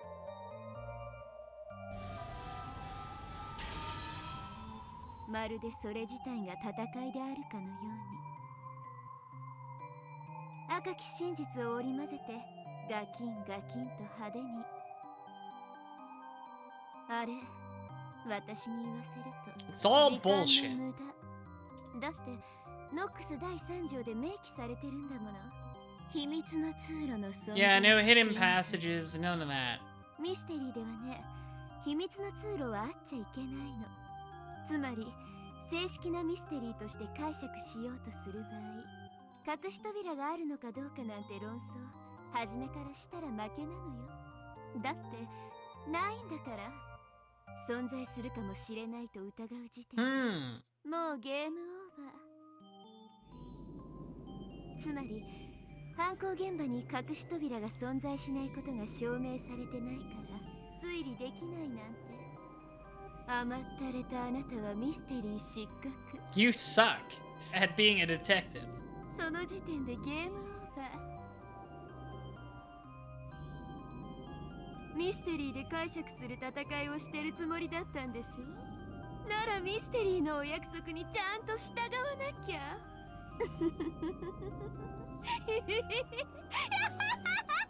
She's very excited. Berncastle's very hyped up over this. gotta calm myself down here. そういうことよ。 She can't contain herself sometimes, and that's very funny. すべての犯行現場には隠し扉が存在してはならないの。だからその存在を確かめる行為はすべて時間の無駄ってわけ。お前が言ってるのはあれだろ？どこかで聞いたな。推理小説の条件10か条みたいなやつだったか。ええ、そうよ。希代の魔女狩り大司教。 When you're in a fair play mystery, you have to count out things like hidden doors. Basically, like, all these rules are about fair play mysteries specifically, where the reader is supposed to be able to figure out the mystery with the information they're given before the characters in the story can. Like, theoretically, in a fair play mystery, you should be able to do that.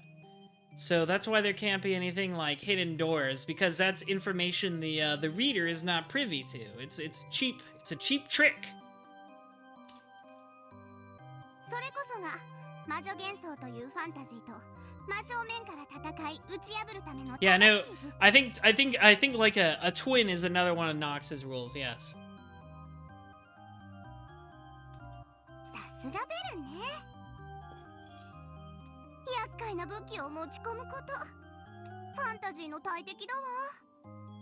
へえ、犯行現場を調べもせずに隠し扉の存在を初めから否定できるなんて、俺にはそれこそファンタジーだぜ。魔女側を受け持つラムダはファンタジー。それと戦う私はミステリー。あなたはただファンタジーを否定してかわし続けるのがやっとのアンチファンタジー。何から何まで反対だけど。 Yeah, there's like Van Dyne's 20 rules that would probably, from a standpoint of Ryukishi, writing this visual novel would be too hard to implement because that's like too much for a reader to remember. あなた 10 is much easier to whittle down. And they're not even using all 10.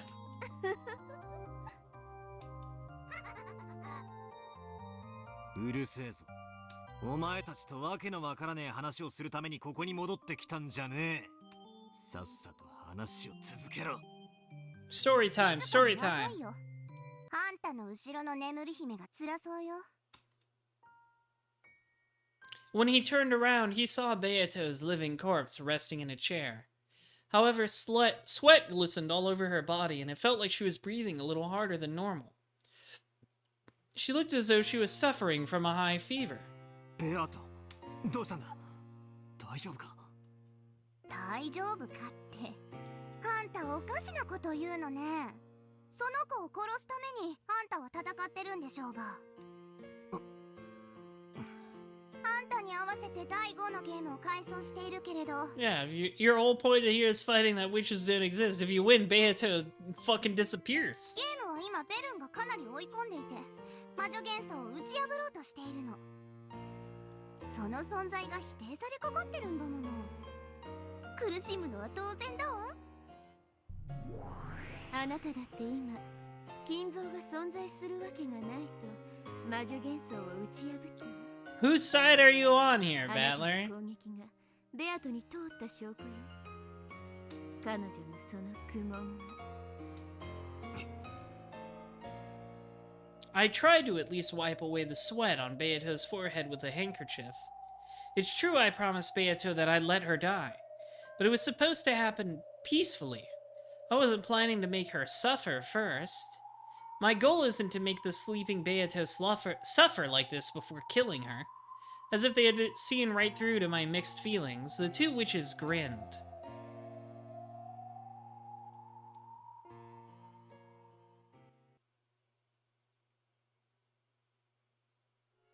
Meanwhile, back here...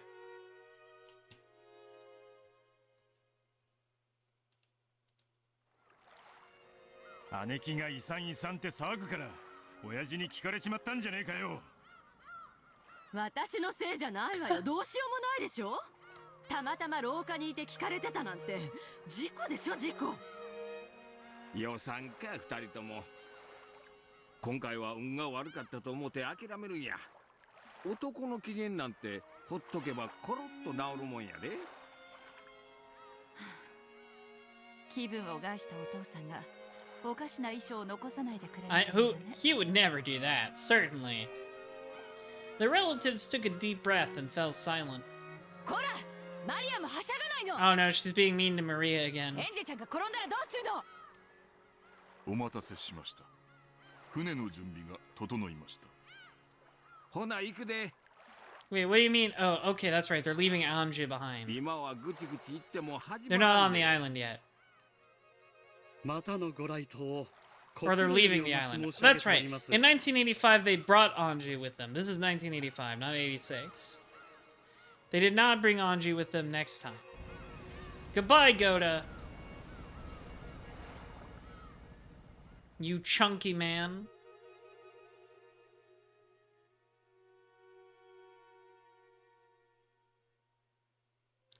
Natsuhi was sitting on a bench in the rose garden, looking completely worn out. However, when she noticed that Kanon and Kumasawa were coming back, she immediately sat up straight, regaining the dignity of the head's wife. 船は出ましたか？はい、たった今出港なされました。そうでしたか。見送りご苦労でした。主人はどうしてますか？先ほどお部屋にお戻りにな Taking り a ました。 nap. お休みになられるとのことです。 Yeah, no. Van Dyne would not work for Umineko, because a lot of his stuff was like, you gotta make the story fast, and Umineko is anything but. Since the previous day, Krause had been almost overwhelmed by anxiety over the thought that Kinzo's death might be discovered. When the family conference ended, his weariness must have suddenly gotten a hold of him. However, the way he had refused to let even a sliver of his true intentions slip out, and the manner in which he had managed to act as though everything was normal, showed that Krause's nerve was nothing to sneeze at. どうでしたか？彼らはお父様のことを不審がってはおりませんでしたか？いいえ。親方様に They don't suspect a 遺産分配 thing. の話を立ち聞きされたと。エヴァ様などはそれは大騒ぎでしたとも。ねえ、あの慌てっぷり。傑作でした I ね。 love how Kumasawa. I love Kumasawa. She's great. She's just like, this is pretty funny. はい、大層取り乱しておいででした。しかし、熊沢もなかなかの演技力ですね。あの廊下での慌てっぷりは、本当にそこにお父様がいらっしゃったかのようでしたよ。熊沢さんはそういうのが大変お上手ですから。 Yeah, we need to give her a Golden Globe. やだやだ、褒めすぎですよ。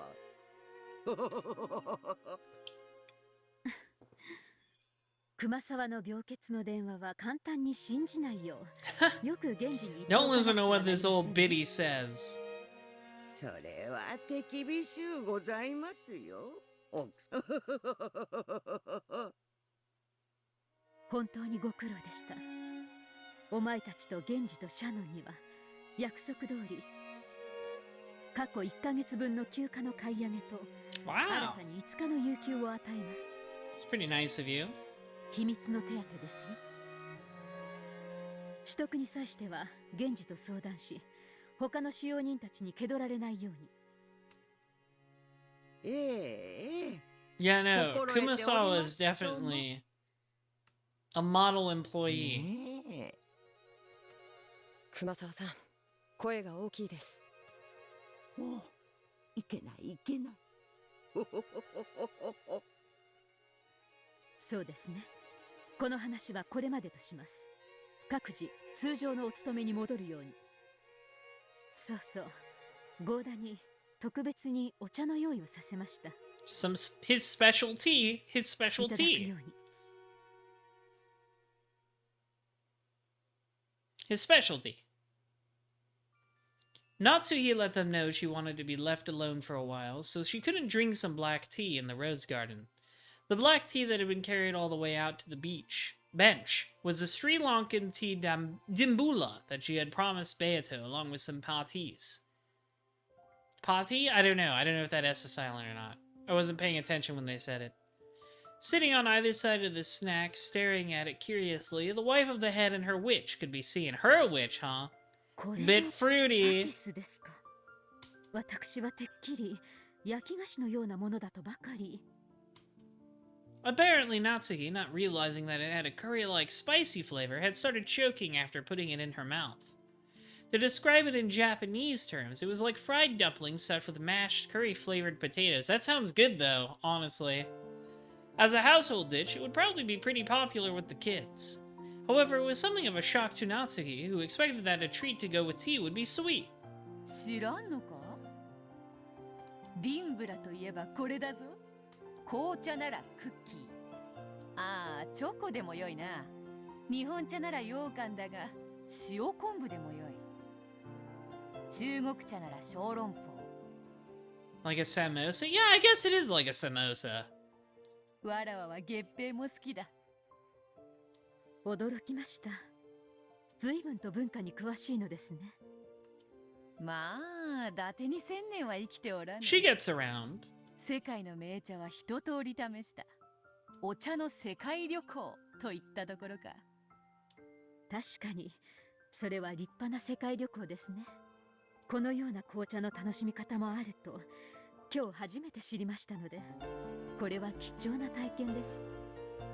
わらわは六軒島より出られぬ身。これくらいしか旅をすることはできない。Travel by tea. そなたはどうか、富豪の妻らしく、世界を優雅に旅してきたのであろうが。ジェシカが生まれる前は、主人はいろいろな国に私を連れて行ってくれました。嫁ぐまでは一度も海外旅行をしたことがなかったので、どれも新鮮な体験でしたよ。Sounds fun. そなたも窮屈な家に生まれたらしいな。厳格でしたが、素晴らしい教育を施してくれましたよ。それを窮屈と呼んでは、お父様とお母様に失礼です。雄弁に窮屈であると語っておるわ。Kraus might have pitied Natsuki, or he might have wanted to take her away from the rigid Ushiromiya family for a bit and let her rest. Or he might have simply wanted to take his wife around countries he knew well to show off everything he knew. 主人はお父様と違ってアジアの国が好きで、香港、台湾、韓国にタイ、マレーシアも行きましたっけ？ Malaysia. クラウスめ、金蔵の西洋かぶれに反抗したつもりか。しかしアジアも良いぞ。日本人は丸ごと西洋かぶれだからな。外国といえば西洋しか想像せん。西があれば東もあろうに。私も西洋の知識はそこそこにありましたが、東洋の知識はあまりなかったもので、旅先でいろいろと主人にからかわれましたっけ。Beato subtly peered into Natsu's heart as the latter grumbled that the trips had all been very tiring. Let me just take a peek in there. Let me take a look at that soul. Take a glimpse. いいか？これは貧乏という。ここでは庶民的な嗜好品だ。An areca nut.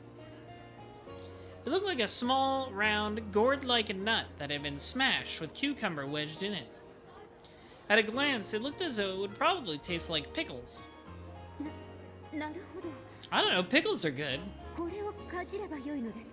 I can bite into a pickle on its own. I think like a pickles on their own kind of make a nice snack. As she tried to bite the one her husband was holding, he suddenly moved it away. It felt kind of embarrassing, like she was a fish after some bait. まあ待て。貧乏には食べ方がある。確かにかじるのは正しい。かじる。もぐもぐと噛む。しかし食べてはならない。え？かじって噛むのに。Swish it around in your mouth, but don't swallow. かじって噛む。食べてはならん。そして汁も飲んではならん。胃を痛めるからな。わかりません。どうしてそんなものを食べなければならないのです？ガムのようなものと思え。噛んで味を楽しむ。That's true, you don't swallow gum. 噛んだくずと汁はこうして紙コップに吐き出す。あなた、お口の中が真っ赤ですよ。拭いて拭いて。Even her favorite handkerchief, which she had wiped Krause's mouth with, had bright red marks on it.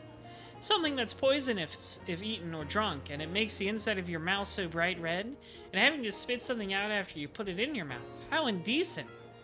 Thinking this, Natsuki adamantly refused Krause's invitation. This is cute, yeah. こういうのは異文化体験だぞ。ここでしかできない体験をしなければ旅行の意味がない。Krause kept chewing, ignoring the fact that even his lips were being colored bright red. こいつは親父殿も好きでね。昔は取り寄せたのか、屋敷のテラスでももぐもぐやっていたものだ。夏日が来てからはやめたようだね。ほら、君が私よりも尊敬する親父殿も愛用していたんだぞ。ほらほら、遠慮なく試したまえ。Using Kinzo as a weapon.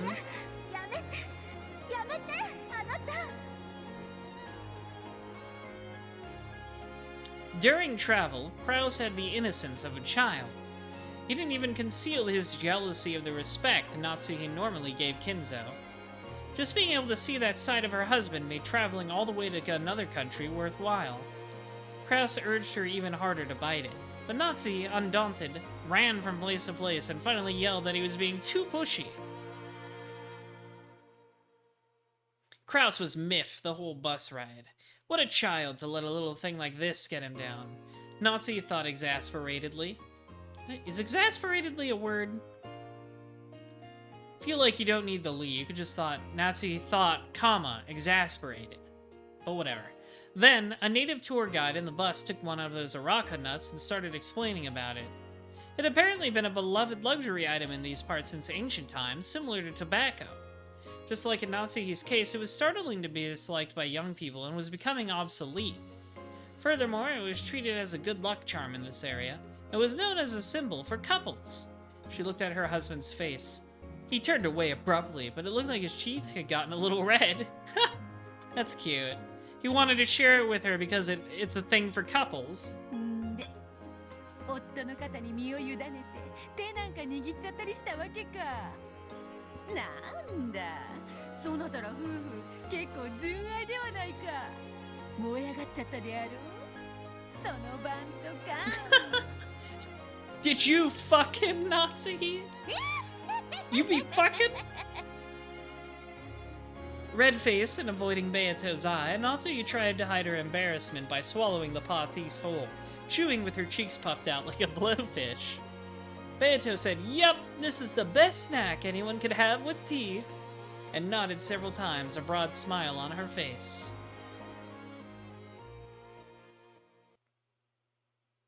もっとも、それも新婚の頃の話です。今は六軒 She was pretty nice about George and Shannon's love. It's mostly her making fun of Canon. She's mostly mean to Canon about Jessica. カゴの鳥ですよ。それを言うならわらわも同じよ。She was nice to Shannon up until Shannon, started rejecting her. 死ねども死ねども、六軒島よりは逃げられぬ。カゴの鳥はわらわも同じだ。Wow, we're two women trapped in the same cage. You want to make out? は知りませんし、詮索もしません。しかし、軽んじれぬ境遇であったことは察します。老名主を気取るつもりもないわ。同じカゴの鳥同士、せいぜい仲良くしようぞ。わらわはそなたを気に入ったぞ。そうですか。ありがとう。この度の親族会議における使用人たちへの指示や采配は見事であった。Natsuki definitely has a lot of thoughts about women, I think. 金蔵が何時にどこにいて、何をして何を残したか。それらを見事に共有させ、矛盾なく組み上げた。それらの緻密な計画書は、高度な魔法陣のそれと同じ美しさがあったぞ。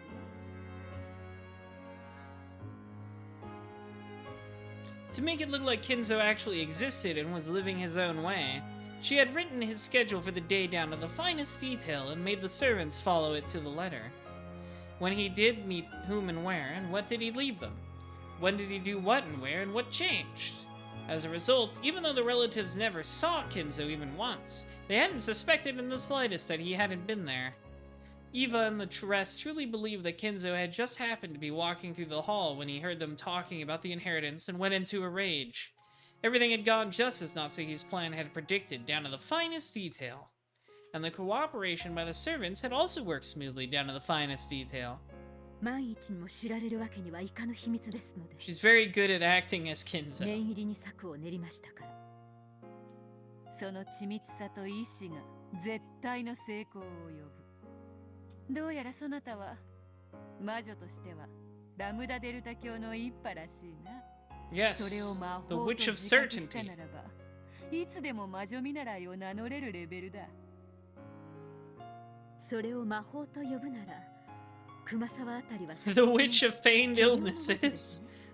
She's just like me. I'm always feigning illness to get out of work. 腰痛で休むと連絡があります。毎年親族会議の日にはいつもです。ああ、熊沢は違う違う。もっともっと高位の魔女であるぞ。Yeah, that's right. For Gilea's wearing her skin sometimes, it's a whole weird thing. 正体知ったら驚くぞ。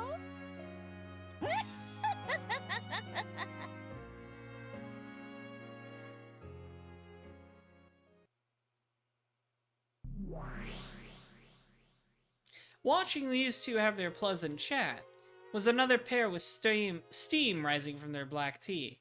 However, this second pair was in a world that the first couldn't see, where golden roses bloomed. ロノウェが気を利かせて同じディンブラとかいう紅茶を入れてくれたぜ。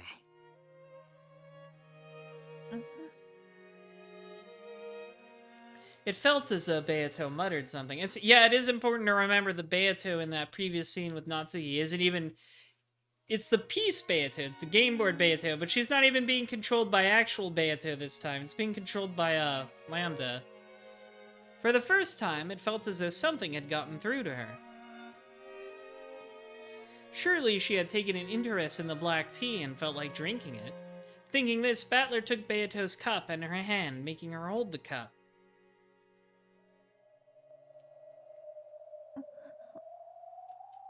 Beato's eyes trembled sadly, and her fingers shook, almost as though she couldn't even move her fingers as she wanted to, and was mourning the fact that she could no longer enjoy the tea she had once loved by her own power. That's how she looked. So Battler put his hand on Beato's, grabbed hold of the teacup, and lifted it to her lips. Then, though it was only a single mouthful, Beato sipped. The days they'd been locked in a killing fest with red swords and blue wedges already seemed like the distant past. Now, not only was Beato unable to do that, it was even difficult for her to make her body do as she pleased. Even just drinking a mouthful of black tea like this was hard.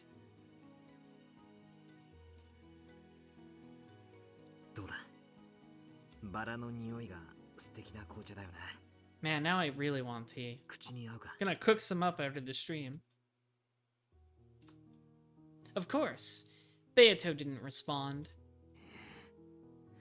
どうしちまったんだこれもまた作戦なんだろ Beato, are you slash JK or slash serious? 落ち込んでるふりをして後でバーッと驚かそうって作戦なんだろ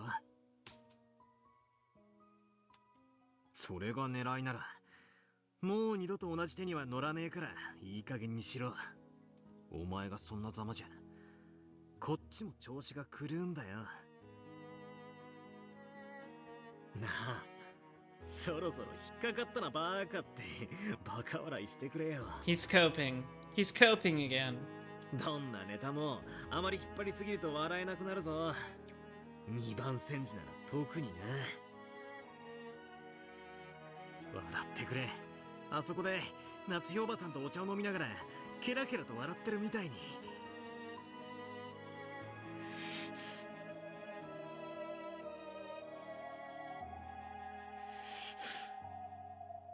せめて Stop telling women to smile more. 二度とないわ。その子が笑うことはもう二度と。 Those sudden words were exceedingly cruel. Hi, Burn. どうして二度となんて言える。ベアトの笑う権利を勝手に奪うな。あら、赤で言った方がいい？ I shook my head furiously. Then, with an expression that didn't reveal her thoughts in the slightest, Berncastle spoke while looking at Beato's face. And the word she used was completely incomprehensible to me. おめでとう。 Homemade? That's comprehensible. I don't know. 何がだ。ベアトがそのざまなのは You did beat her up pretty bad. その結果だからよ。 Ah, that's the wrong congratulations. 何を言ってやがる。あなたはかつてのゲームで言ったわ。これは互いを苛む永遠の拷問だとね。そうよ。ベアトにとっても拷問だった。そしてその拷問ゲームにあなただからベアトの魂は殺され、人形同俺がベアトを殺したというのかよ。勝敗はどちらか一方の勝とうとする意志がくじけた時に決まる。あなたとベアとの戦いという意味においてはすでに前回決着がついていたのよ。 She's very sad. まあ、あなたにとっては預かり You did stab her a bunch. You remember that, right, Battler? You stabbed her a bunch with those blue things? なら俺の勝利なのにどうしてゲームが終わらない。どうしてこのゲームがまだ続いている。その子の足首についてる足かせ、ラムダが施したルールなのよ。 Even if Beatrice tries to yield, or gets discouraged, or gives up, she isn't capable of stepping down from the game. That's the rule. Or maybe it's a curse. かつてあなたが屈しそうになった時、私はあなたをサポートしたわ。あなたには知覚できないだろうけど、あなたにとって有利な展開とヒントが与えられるように私はあなたに助力した。だから今あなたはここにこうしていられるのよ。覚えてる？私に助けられた。 A little bit. I mean, Anji was kind of her doing that. Berncastle stared at me. It's true I wasn't aware of it, but just maybe, I was saved by her. 同じようにラムダはベアトをサポートしてい You る know, わ。 just in a really mean way. そして今度はベアトが屈しようとしている。だから今度はラムダが屈しないようにサポートしたわ。 By filling her with pain. それが足かせ。投了を許さないことによってベアトをゲーム上救ったわ。何をどう救ったってんだ。本来ゲームは2つの終わり方があった。どちらかが負けを認めて投了するか、どちらかがチェックメイトでゲームに勝つか。ベアトはその前者に抵触しかけた。だからラムダはそれを潰し、敗北をギリギリのところで回避したの。ゲーム上は立派なサポートだわ。 I guess. It just hurts a lot, I guess. So the only way this game can end now is if I win. At the very least, until I do win, this witch called Lambda Delta can probably try to buy time for Beato to make a comeback. But that'll just prolong Beato's suffering even more. Neither of us want that. Both Beato and I fought with all we had, trying to win. The game repeated several times because we were both giving it everything we could muster. Then, that one time, we confronted each other head-on with all of our strength, and Beato acknowledged her loss. She said she wanted me to end this game and entrusted everything to me. So, Berncastle's words are the truth. She said it's my fault Beato's become a living corpse. That's true, but it's something both of us wanted. 俺たちの勝負は勝負は決着している。なのにゲームは終わらない。だからベアトは俺に託したんだ。早く勝ってこのゲームを終わらせろってな。 Yep.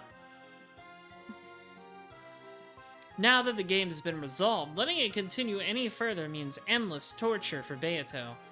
Nothing more than a nightmare. I've got to give her a perfect checkmate, end this game in the truest sense, and let her rest in peace. For that reason, I'll keep fighting. But by continuing the game, Beato's eternal torture will continue. It felt as though I could only let her sleep peacefully by slowly strangling her to death. It's like a Silent Hill 2 or something. 真実なんてどうでもいい気がしてきた。ベアとの気が済んだなら。もうゲームなんて Well, I どうでも mean, いい you だ know, ろ。 there's your family and Anji. That's ベアと important. 投了した。 I don't know, maybe not to him anymore. 俺は魔女 He's 現象の obsessed 真 with the 実 girl を捨てようと boss. 家族と家に帰る。それでいいじゃねえか。 If only Lambda Delta hadn't placed the curse of that shackle on her, this battle would be over already. That's why I found it detestable. This game, which I can't finish without tormenting Beato more, is detestable. 何？真実に近づいたらベアトが苦しそうな表情を見せるようになったんで急に手心を加えたくなったの？なら好きなだけ手加減するといい。あるいはベアトに勝ちを譲ればいい。そして妹に孤独で悲惨な未来を無限に強い続ければいい。そういうわけじゃねえ。That's right. I have to return for Anja's sake as well. I know this isn't the time to start feeling compassion for Beato. ならきっちり殺しなさい。Kill her good and strong. その魔女を。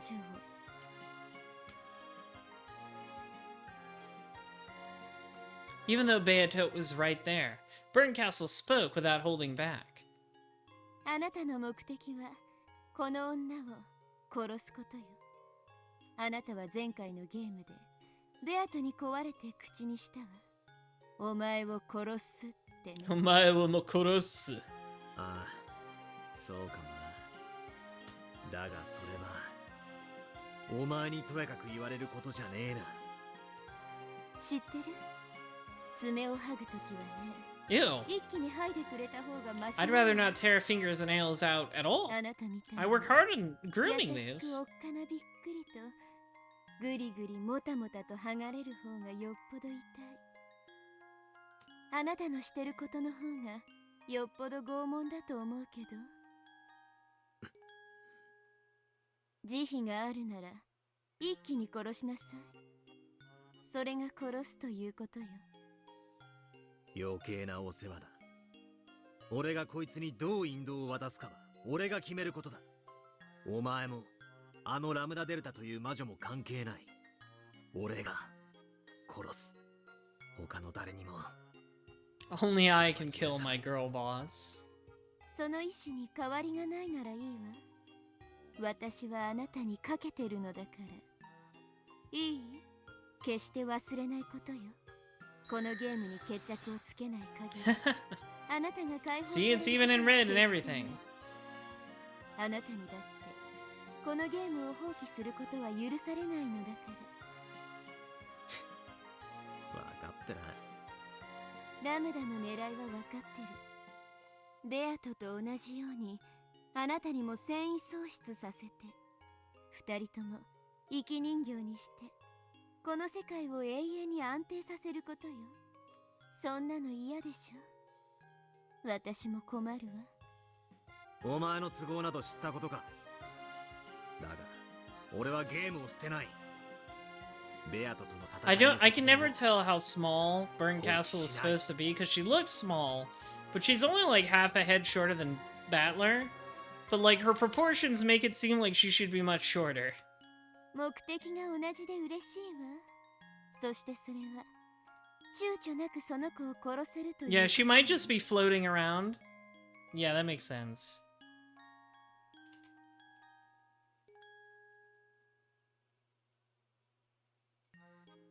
Yeah, she's coping as a woman-led because she's so short. She's got to float around to seem more impressive. I assume this is also what Lambda does because she seems to be around the same height as Burncastle. Maybe a little taller. I have no way of knowing whether those words eased her pain or hurt her. But I can tell by the dull tingling in my chest that I surely believe I've hurt her. I have no way of knowing what the silent Beato feels. Yeah, no, the sprites obviously aren't 100% in proportion with each other. If I think I've hurt her, does that mean she's actually been hurt? And if I didn't think I'd hurt her, would that mean no one's gotten hurt because of me? Maybe these ellipses hold the answer. で、あそこで夏日とお茶を飲んでるベアトだけど。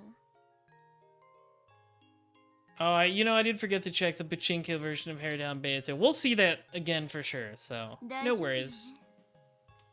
ああ、大丈夫だ。金蔵の時と同じよ。ベアトリーチェなんて存在しない。あれは魔女の力を借りて危機を乗り越える妙案を思いついたと信じる夏日が生み出した。 It's all a forced illusion. 魔女幻想。二人が並んでお茶を飲んでるように見えるのはゲームマスターであり。Yeah, yes, we've been here before. It's the exact same reason we see like all the weird magic stuff in previous episodes, because Beato is the one telling the story.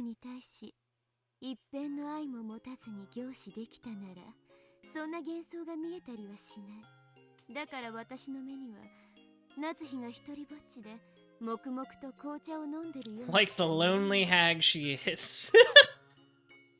Without love, it cannot be seen. Hey, we've been here before. This is an important phrase. Because love is lacking, it cannot be seen.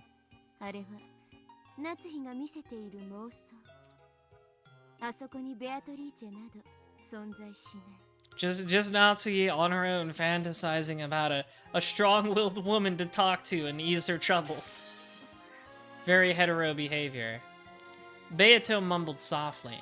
It was a small voice that made it sound like she was in pain. The thorn of Berncastle's truth had stabbed into her chest. ああ、そうだろうな。お前の推理は正しいと思うぜ。だが、それをベアトの前で口にするな。どこで口にしたって同じよ。ここはベアトの世界なんだから。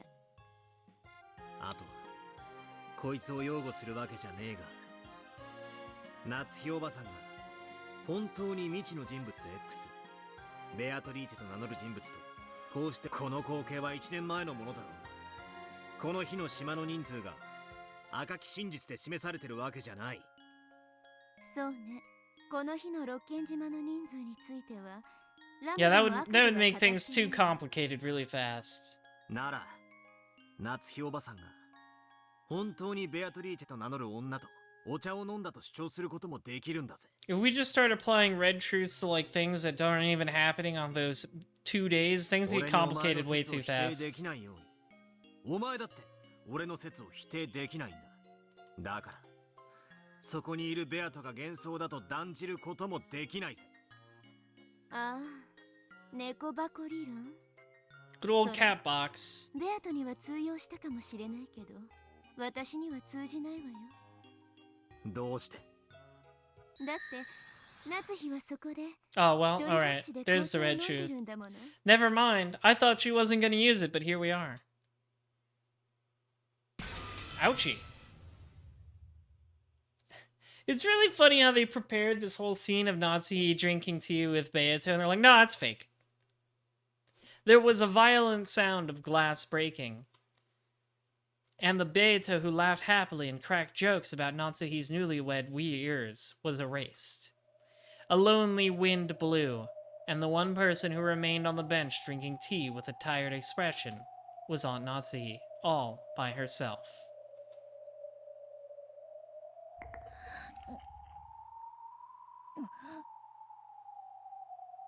Beato groaned.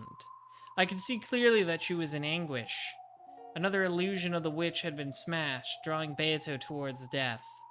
In short, this is what the battle to let Beato rest in peace is all about. A second ago, Berncastle likened our fight to the torture of tearing fingernails out.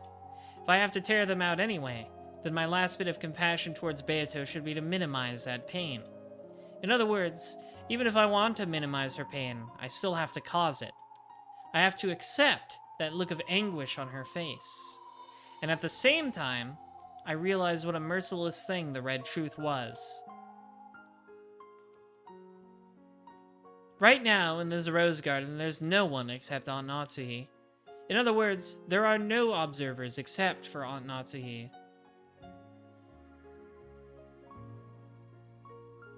Yeah, no, I feel you, Chris.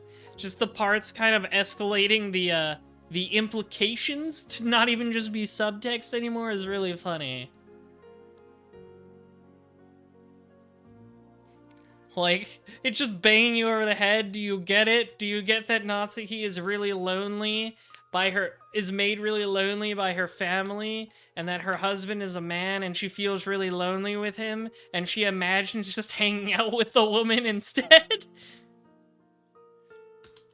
So if that lone observer were to say that she'd had some tea with Beato, no one should be able to refute that. If there's something no one can deny, doesn't that mean it's truth? Aunt Natsuki is enjoying the roses and drinking tea together with Beato. How could anyone have the right to mercilessly trample that pleasant moment? 赤き真実はまるで刃物だ。魔女と戦う上で時に推理を切られ時に反撃の武器となる。 But also it just stabs people, like in general, and that hurts. 知ってるわよ。それが何？みだりに使うな。刃物は使うべきと。 I mean, I do think she used it for a reason, and her reason was just to be mean. 悪意を持って使えば狂気でしかない。 True enough, Aunt Natsuki wasn't really drinking tea with a witch. However, saying that with a red truth probably has nothing to do with our game. Our game is a tale of October 1986. The 2 days of the crime give us more than enough time to injure each other with our red and blue blades glistening. これは魔女幻想じゃない。夏日おばさんのプライバシーだ。それを Privacy da. 誰にもあるものか。 I think it's funny how Battler just uses English sometimes. この場に魔女が実在して夏日とお茶を飲んだと認めてほしいの？あなた魔女を否定するんじゃなかったの？1986年10月4日から5日の I've been saying this since like nearly the beginning, which is that really it's not about does magic exist at all ever. It's just about could magic explain this one specific thing. I'm very intelligent. I've been saying that since like nearly the first episode. だがそのゲーム版の外についてまで This is Battler's trick. It's gonna lead to how you could still acknowledge Beato but still win the game. I think. 悪魔の証明により魔女の否定は不可能だ。そしてこのゲームのルールに従い赤でそれを語るのもステイルメイトで禁じ手だ。赤き真実でさえ魔女の存在を否定はできねえんだぜ。確かにまさかあなたに魔女の存在を語られるとはね。さすがラムだ。バトラーを人間犯人説と魔女がいてもいいという気持ちのうまいこと中間に引っ張り出してきたわ。人間の心を操るのに本当に長けている。私ももっとあなたを応援しないとまずいわね。I don't think you've been doing much helping at all. You've just been kind of mean. 知ったことじゃない。消えろ。これは俺とベアとのゲームだ。お前たちに私はしない。嫌よ。何？だって。It's a good face. 私もこのゲーム楽しんでるんだもの。Meow.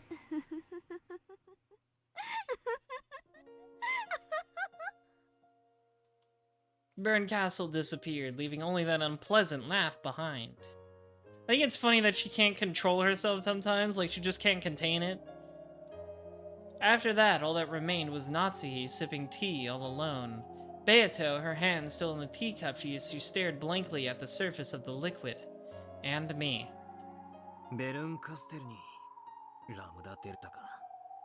Oh yeah, let's see what the pachinko of sad Beato looks like. There you go. I do not like Pachinko Battler at all. I'll say that for free. He's too angular. He's too sharp. He needs to be rounder. I do not like Pachinko Battler. If he's not as round, it doesn't work. He needs to be round and, like, punchable. Like, if he doesn't look at least a little soft, then it wouldn't feel as good to use him as a punching bag. ワルギリアはお前の友人と言ってたが、お前、友人は選ぶべき。 He looks like Renji? Oh no. いや、むしろ性悪なお前にはお似合いなのか? I agree. I only like Ryukishi Battler. I don't care for the PS3 sprites either.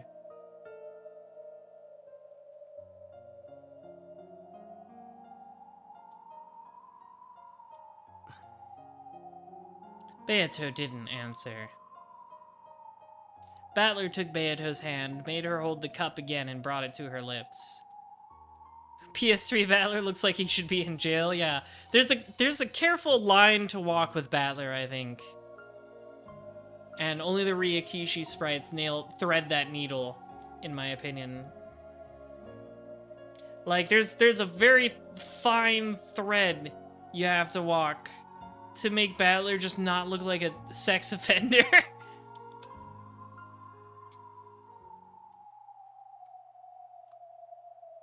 Then Natsuhi's lonely tea time ended. That truth, which was Natsuhi's alone and observed by no one else, had been defiled. In Natsuhi's world, surely, that tea party, which had been peaceful despite her annoyance at Beato for making fun of her too much, came to an end, and the two of them parted ways. However, in Natsuhi's exposed truth, she was all alone. Natsuhi tottered away. On the bench, only a single person's cup remained. How depressing.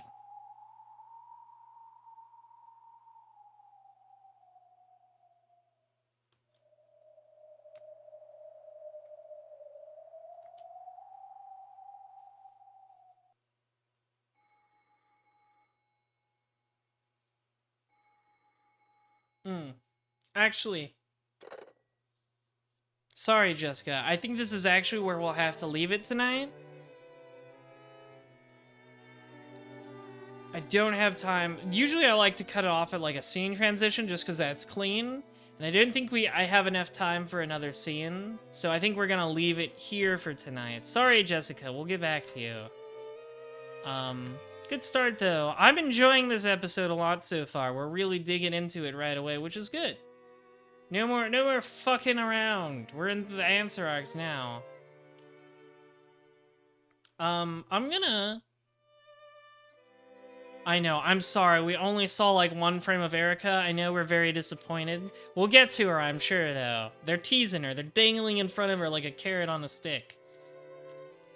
I'm enjoying it a lot so far, though, and we'll be right back to it tomorrow. We'll read more episode 5 tomorrow, so come back for that.